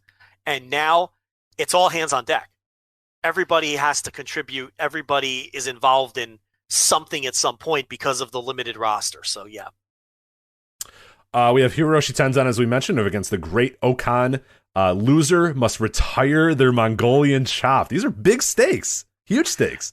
It's awesome. And the thing about it is, it's like you said, Tenkoji would never be in this spot in a non-COVID world. They'd be working tag team openers, beating teams with like Yuji Nagata and a Young Lion, and that would be it. But now they're not only involved in something important. The Empire versus Tenkoji is the hottest thing in the company. It is the hottest thing in the company. It is the hottest feud in the company right now. Without question. Like on these Road 2 shows. I mean, they have these matches and like they're just skipping the formalities. Okan doesn't even wear his gear to the ring. He just storms to the ring and these four men fight. And the matches end in no contests and double DQs. They're beating each other with chairs, and it has come to a head. Okan versus Tenzan, one of the Mongolian chops must go. And you could approach this in one of two ways. Tenzan's retiring soon anyway, so it's not a big deal if he loses the ability to Mongolian chop. Or Okan has decided he doesn't want to do this move anymore, so let's weave it into a storyline. I'm going to stop doing it anyway, so let's just give it a... So I don't know what way they're going to go. You would think that Okan wins. He's already lost to Okada and Tanahashi. Should he really be losing to Tenzan? Yeah, no. I think what probably happens is Tenzan loses it, and then it builds towards whatever the end of Tenzan's career is going to come, which I think is probably going to rapidly approach here. And then, in his final match or whatever, that'll be the story, is that, he just does it. You know what I mean? He just says, fuck it, and just does it anyway. Or he never does it again. And that could be a great way to kind of end that chapter of his career, where he no longer can do that Mongolian chop, and then maybe that is what kind of influences his decision to finally retire, is, hey, look, that's one of my signature moves, and I can't even do that anymore. Maybe it's time for me to, look elsewhere, look for, enlightenment and purpose in another life or whatever. Who knows what the hell they're going to do. But yeah, you can't have Okan lose this. He's got to win this match. And that's a cool scalp to have for Okan too. You know what I mean? I took the Mongolian chop away from Hiroshi Tenzan. That's a big deal. I mean, a lot of people in America, people that are new fans to New Japan or whatever, they don't understand how impactful Tenzan's a big deal in that company. One of the charter members of that last 30 years of that company, and won a big deal, big titles and big moments and G1s and main events of Tokyo Domes and stuff. I mean, that's a big deal to have Tenzan, and that chop is one of his signature moves. And that's a huge move for Okan if he steals it. So that's cool. I love that story, and yeah, there's no way Okan can lose that. No way. Yeah. This match rules. No DQ. Nothing could stop him. Everything is legal, Cole. Satoshi Kojima versus Will Ospreay. Yeah, I mean, all the matches keep ending in no contest and double DQs. These guys are just beating this shit. This has a chance to be a great match with these two guys. I mean, Kojima and Tenzan are like reinvigorated. It's what we always talk about. You give a wrestler like something to sink their teeth into and make them feel important, like they're involved in something that matters, and their performance levels always go up. It's in any case, and you get a true pro like Kojima, right? Who's always maximum effort anyway. And he has just owned this feud. His promos have been great. His work has been intense. He's defending the honor of his buddy. Now his buddy's back in the mix. This feud, I'm telling you, this feud has been carrying New Japan on this tour. And I'm very excited about both of these matches. Then your main event for the Never Openweight title match I'm really, really looking forward to. Shingo versus Tanahashi. And that, by the way, that is 5 matches, as we said. I think that they said they might have 6. So there might be another match. I have no idea. But if it's 5 matches, it's cool with me. It sounds awesome. So these shows are so easy to watch. It's great. Shingo versus you have the Tanahashi. intermission. Yeah. You have these intermissions, and then there's only 2 matches left. It's fucking they're a breeze, And this match can go either way. I feel like Shingo should win. But it'll go a long way to determining, like, again, losing this match could be a good thing for the trajectory of Shingo, though. That's the weird thing because of the way New Japan books. So we'll see. Again, that could be a great match, too. So that is New Beginning in Nagoya. We have a preview up on the website right now, voicesofwrestling.com. We'll obviously have reviews of the weekend as well, but we'll watch it. We'll talk about it next week on the flagship for They'll probably lead off the show. Yeah. Because if we do Royal Rumble as instant reaction, we're not going to do a big Rumble review. So that'll probably lead off the show. Yeah, so I'm excited to get back into New Japan here. Hopefully, life gets a little bit easier. Match of the year will be out, by the way. And anybody listening to this, if you are a $10 subscriber, you are going to hear the top 10 reveal in a few minutes here. It's actually posting right here in about 2 minutes. So when you're done with this show, you can go over. You guys are all $5 tier members, of course, because you're a $10 tier member. You can go there and listen to the top 10 reveal as we the first time exclusive. You get the top 10 before anybody else gets it. And of course, as we always say, don't spoil it. You paid the $5. You paid the value. But listen to it. It has a lot of really cool explanation of the history of the match of the year, a little bit of background, some fun stats and facts for this year's Royal Rumble match of the year as well. And then we reveal the top 10 again, which is really cool. We also reveal our personal top 10s, the matches that we voted for as well. So really cool. Again, as I said, that will be posting in a few minutes. So when you're done, if you're listening live and you're done with this flagship, you can move on to there. If you're just listening to this flagship now and you want to, maybe our top 10, the rollout's going to happen over the course of the afternoon. If you're listening to this early in the morning, the flagship early in the morning, and you want to know who finished number 1, who finished number 2, who finished number 3, or whatever, and we don't have the posts up there, again, you can go on the $5 tier and get that there at patreon.com/voices of wrestling. So that is up, and that will be fun to hear the reactions to that as we put a bow on our project season, because the book is done, match of the year is done, and we just chill for a little bit now, which is pretty awesome. So pretty much until the G1 pick'em, we kind of just chill out. So it's nice. But this weekend, Joe, I know you're going to be watching every minute of this. January 29th, starting at 8 p.m. Eastern, all the way to January 30th, 8 p.m. Eastern. If you really were nuts, you would just stream this live. If we ever get real desperate, this would be incredible. We have always said we could do 24-hour audio for sure, especially given the lives we live.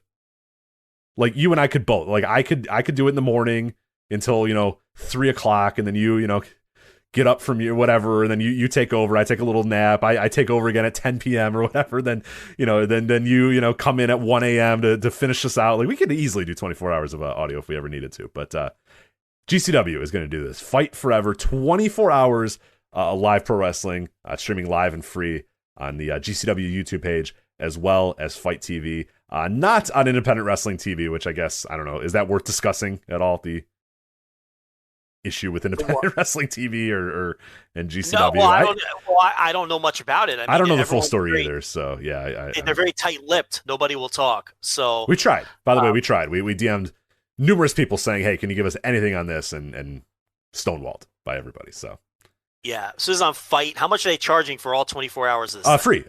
Streaming free. Oh, free.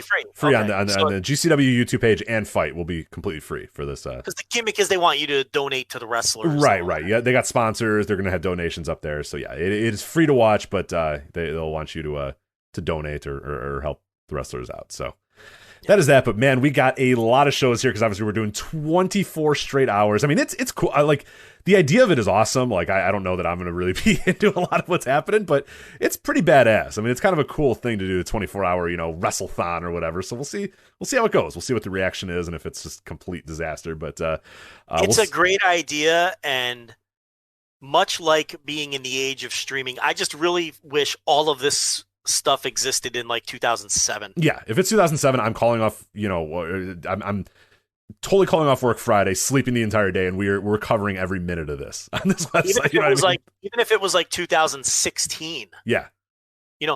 This is because the indies stink. Let's call it like we see it. You'll hear these lineups. This is the worst period of independent wrestling since the indie boom of 2002 or whatever. I mean, it just lacks talent, lacks star power. It's just bad. Indies are bad right now because all the talent has been hoarded up by all these companies. It's just, I wish, man, that we had these streaming capabilities when the indies were good.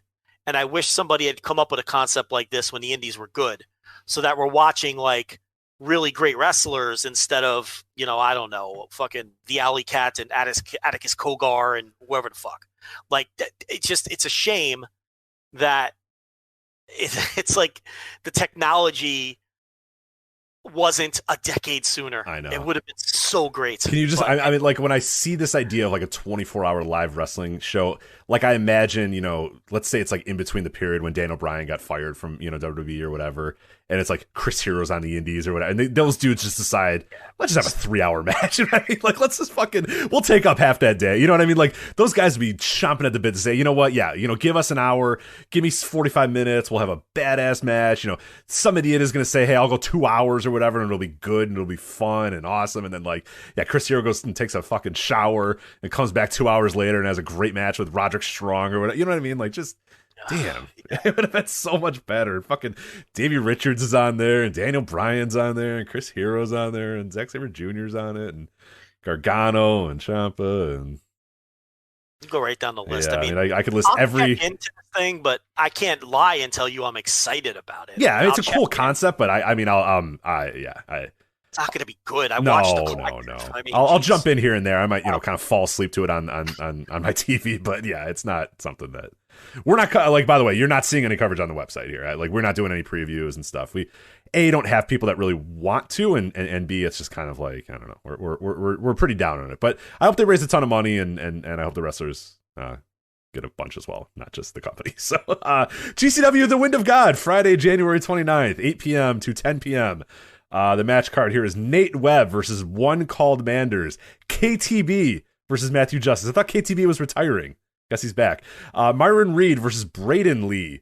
Joey Janela versus Treehouse Lee. And a Blackpool 2 out of 3 falls match. Leo Rush versus Blake Christian. Yeah, the Rush Christian thing is that ongoing feud, and they're doing very much NXT-style melodramatic matches.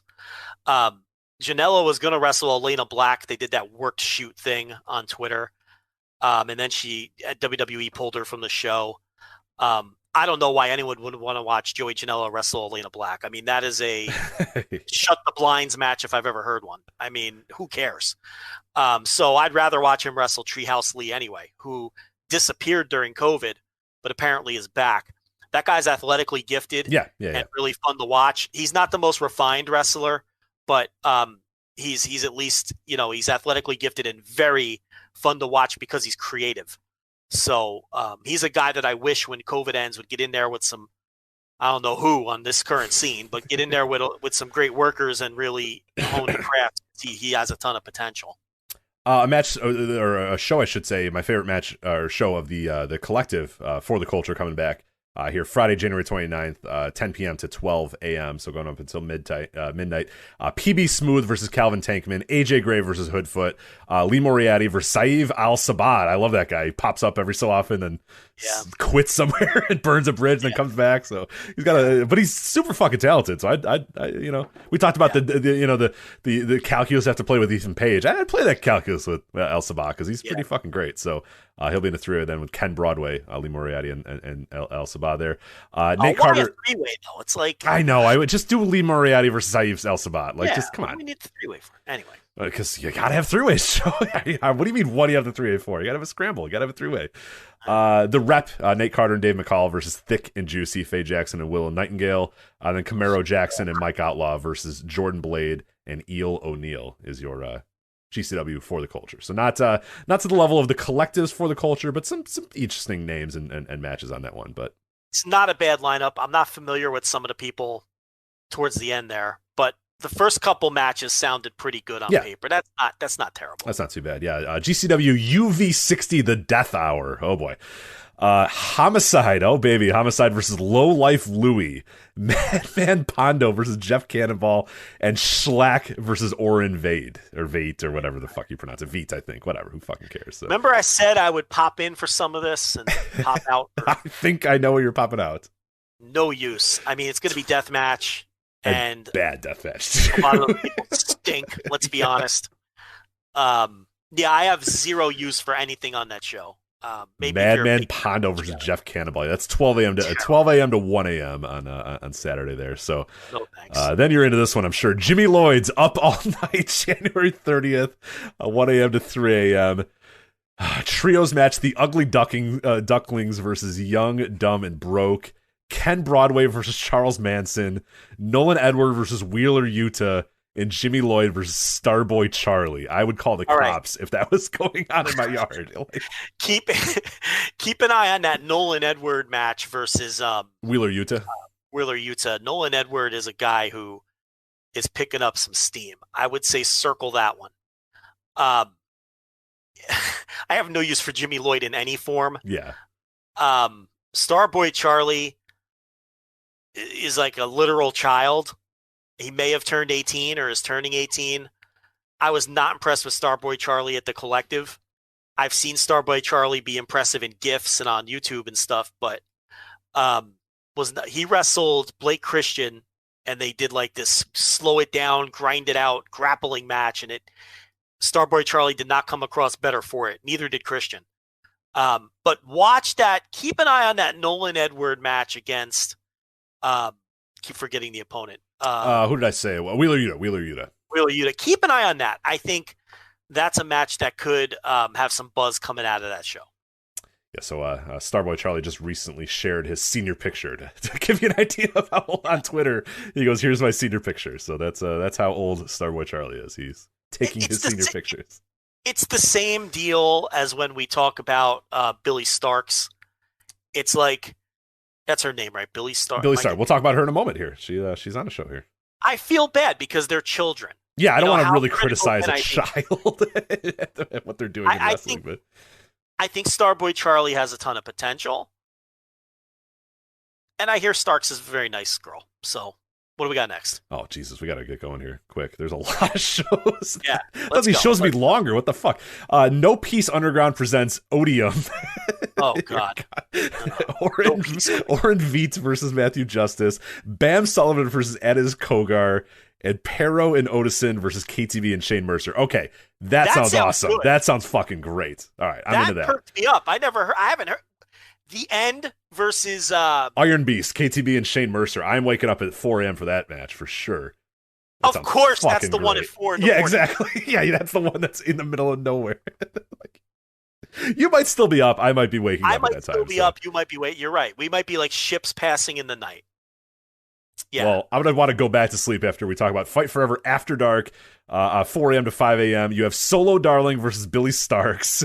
God. Oh God, there isn't a harder pass in existence than Solo Darling versus Billy Starks. Oh my God. And then a Catalyst Wrestling Championship match here. Colby Carino versus Lucky 13 versus Cheeseburger. It's a 3-way for the Catalyst Wrestling Championship. Oh my God, what a weird match. So I'll wake up at 4 a.m. and then go back to sleep. Then Fight Forever After Hours 2, January 30th from 5 a.m. to 6 a.m. That was the whole show? It was like 2 matches? I guess. I don't know. Yeah, we get to the point where we only have 1 match listed. Yeah, I think it's just whoever is still awake. Or whoever still wants to wrestle, they'll just put out there and see what happens. So I'm sure they'll flesh out. This is just what they've announced. Yeah. Fight for. Well, I mean, it's tomorrow, so I better get going here. But anyway, after hours 5 a.m. to 6 a.m. Facade and Danny Moe. I don't know who Danny Moe is. And then there's Too Hot Steve Scott versus Kung Fu Janela. What the fuck? Hey, these are the wee hours, man. Who the fuck is Too Hot Steve Scott? I love it. That's a great name, though. That's a classic. No yeah, that's a classic indie, like 1997 indie wrestling name. There, Too Hot Steve Scott. Yeah. He'd be 487 in the PWI 500, right? Yeah, yeah. You'd be like, who the fuck is Too Hot Steve Scott? It'd be him, Donovan Morgan, and the stars of California Championship Wrestling. Yeah, that's just be awesome. Yeah, people would tell you he'd be on a Velocity. Losing to Bradshaw in a minute or two, T. Ranchula? Yeah. Freelance Underground, they take over at 6 a.m. here on Saturday. We got Davey Bang versus Jacob Dean versus Trevor Outlaw. And then we have Angel Escarella versus August Matthews versus Coda Hernandez. So that is Freelance Underground, I'm sure, who are just kind of trainees. So I don't know any of those guys. I'm not sure who those guys are. So these are rough time slots, so I get it. Yeah. Do you remember Din T. Moore? The independent wrestler. Yes. Oh, yeah. You know who that is? I don't. I'll blow your mind. It's the Beer City Bruiser, my friend. Really? Yeah. Wow. Din T. Moore. I always remember him seeing him in those PWI things. Like, who the fuck is this guy? Yeah. There you go. Well, that was in his younger days. Was he thinner then, or was he kind of the same guy? I don't fucking know. I wasn't going to Milwaukee indie shows, Rich. That's your neck of the woods. That's true. Well, I was 5, so I wasn't doing much of that either. I was 11, so I wasn't driving to Milwaukee for indie shows either. I was only watching Windy City Pro Wrestling, my man. So I wasn't venturing with Christopher too far out. Daniels. Yes, Christopher Daniels with hair. Mm-hmm. Yeah. Okay.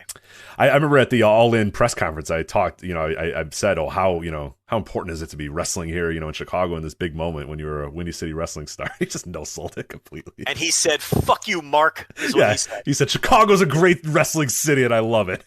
Okay. Christopher Daniels. One thing about him is he's not a rude man or anything, but he's a pro wrestler. Yeah, he was like, I don't want to talk about the Windy City Championship Wrestling with this dork. Right. It means nothing to him. Right, because I was thinking, oh man, like I grew up watching you in Chicago wrestle. I'm sure you're going to love the idea of this a revolutionary, wrestling show in Chicago again. And he's like, no, that was 25 years ago. It was a paycheck. I don't care about Windy City Pro Wrestling. I've wrestled all across the world. I've wrestled in Osaka Pro, for Ring of Honor, for TNA. Why would I give a shit about Windy City Pro Wrestling, you dork? He's right. Those were bad bookings 25 years ago. Right. He doesn't care or remember or give a shit. Yeah, absolutely. He no-sold the questions. I felt bad, but I thought he had a real ace in the hole there, and he just Anyway, I'm gonna show how smart I am. Right, I'm gonna show everybody in this room here. I'm sitting next to it's me. I'm sitting right next to Dave Meltzer, and I'm like, Meltzer's gonna be like, great question, man. Nobody said anything. You thought you were gonna get back patted by Meltzer, and meanwhile Christopher Daniels is like, who let the smark in here? Exactly. Get this guy out of here. Yeah.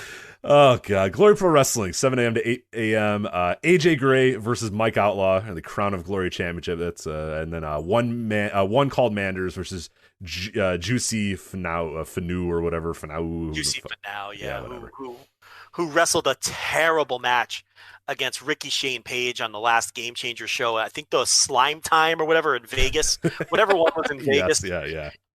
But Ricky Shane Page looked really good, and you know how good he has to look for us to compliment him. Sure. And Juicy Finale looked out of his league. I mean, he's a nice story, flew himself out to the collective. I think he's got a ways to go, even to be at the current top indie level, which isn't saying a ton. But he can get there, and he has a unique look. So he does have that working for him, and the tools are there. He tries things that are a little bit out of his depth sometimes. That's one thing I notice with him. But anyway. Oh boy, we got a lot more of these to go. Shit. All right, we'll go quick because we're running out of time here. Black Label Pro, 8 a.m. to 9 a.m. Just when you get, hopefully, Joe, you can hit that alarm and get ready for Rohit Raju versus a very good professional wrestler, which is that might be good. That might be pretty solid. I'm not being facetious there. That sounds pretty good. Camp Leapfrog. I don't know what that is, but we have a 9-on-9 Cybernetico match at 9 a.m. to 10 a.m. You have, I know you're going to be into this, the best campers ever. Boomer Hatfield, Molly McCoy, Still Life with Apricots and Pears, Boar, Erica Lee, Jay Leon, Midas Black, Abyss, and Abby Jane. I don't know who some of those people are, versus a very good professional wrestling team with a very good professional wrestler, Matt Mikowski, Travis Huckabee, Matt DeMorist, Masha Slamovich, Dan Champion, Killian McMurphy, Blank, and CC Boost. So yeah, it's the Chikara offer match of all the Chikara people who are just floating out in the ether. The Camp Leapfrog thing has been going on. You can look that up yourself. It's a thing that's happening on the indies right now, and it's anyway, we need to burn through this. So. Yeah, exactly. Effie's Big Gay Block, that's at 10 a.m. to 12 p.m.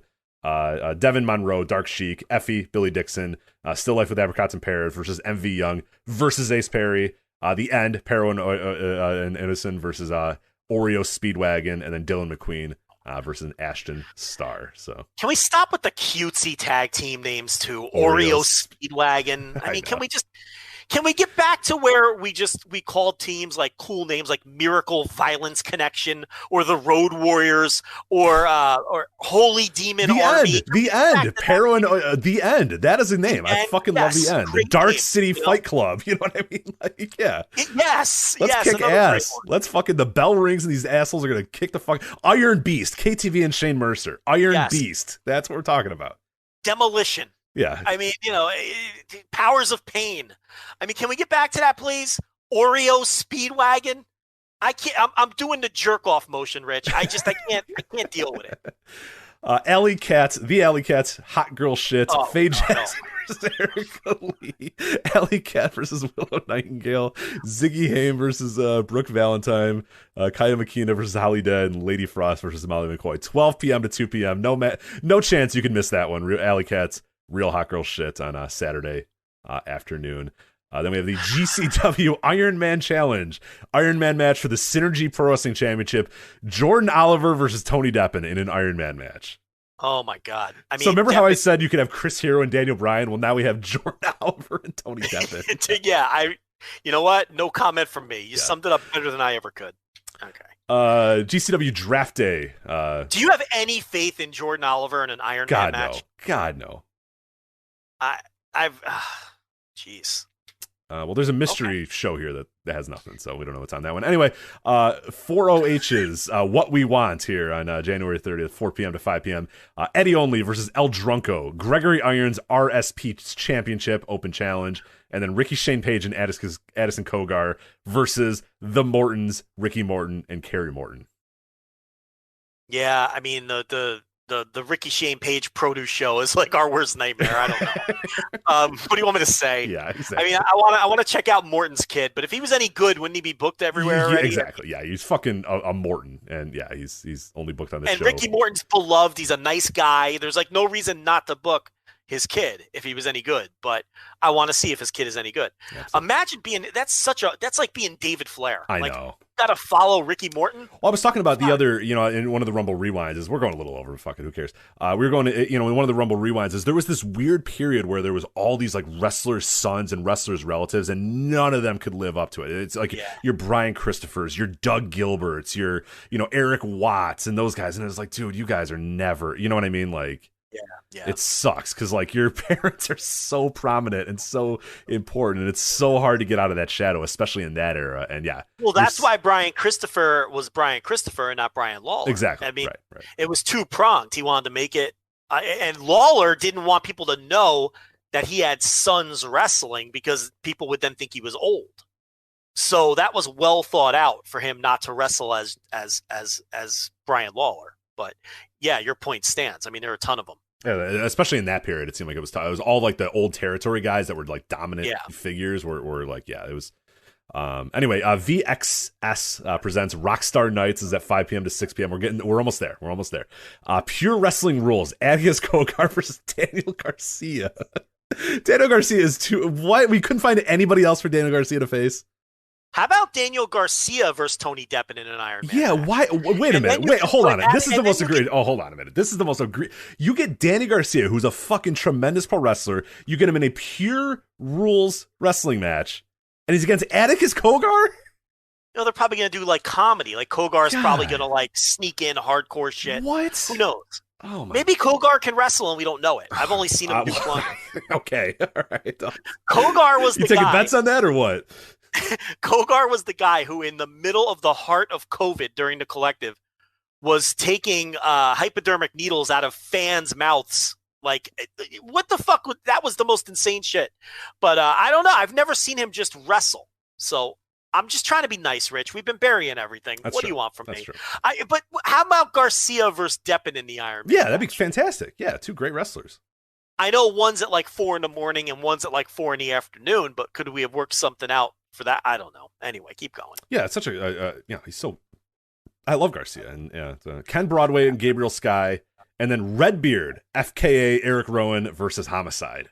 So weird that he got booked on this. Yeah, like it's very bizarre. And on one show, he's popping in at 5 p.m. and then bouncing. You know what I mean? It's just really strange. But because someone asked him to work at 3 a.m. and he was like, "Go fuck yourself." Yeah, I don't need that money that bad. I'm Eric Redbeard. I'm not wrestling at 3 a.m. Anyway.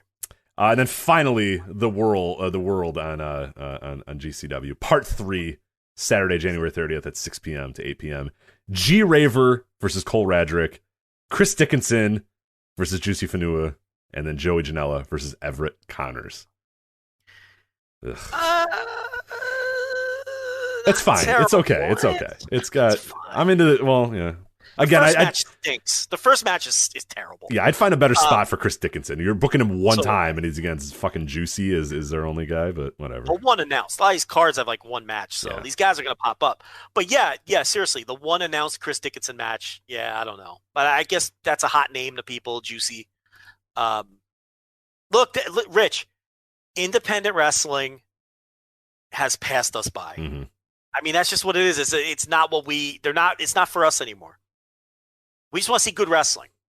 It's passed us by. Yeah. It's a different era. And a lot of it is the available talent. I get it. But in a lot of ways, too, it's just it's the approach. Yeah, it's what people are getting into it for and how they want to present themselves, too. It's not just the talent. It's becoming a self-fulfilling prophecy at this point. It is. And I think it's cyclical. And I think wrestling will return to the indies at some point when we find more wrestlers. I do believe that. All right, and that is it for our show. So again, as we said, patreon.com/voice of wrestling. Anybody that was listening live, the top 10 reveal is up there for $5 tier members. You can listen to that right away. An hour and 21 minutes. So if you're not done with 3+ hours of Joe and Rich, you can listen to another hour and 21 minutes. That is going to kick off our top 10 reveal. Then the afternoon tomorrow, one by one, we're going to roll out the top 10 matches in our Voices of Wrestling Match of the Year poll. So you can go on there, voicesofwrestling.com, to do that. As I said, previews for the New Beginning show and Royal Rumble, as well as reviews. Also an instant reaction immediately following the Royal Rumble on Sunday. That will be on our $10 tier. So if you're listening to this live, you're good. If you're listening to this on demand and you're saying, hey, I want to listen to these guys react instantly to the Royal Rumble, you can do so Sunday night immediately following the show on our $10 tier at patreon.com/voices of wrestling. So anyway, thanks to our sponsors, Upstart and MyBookie, upstart.com/VOW, mybookie.ag, promo code VOW. That is it for us. For Joe, I'm Rich. We'll talk to you later.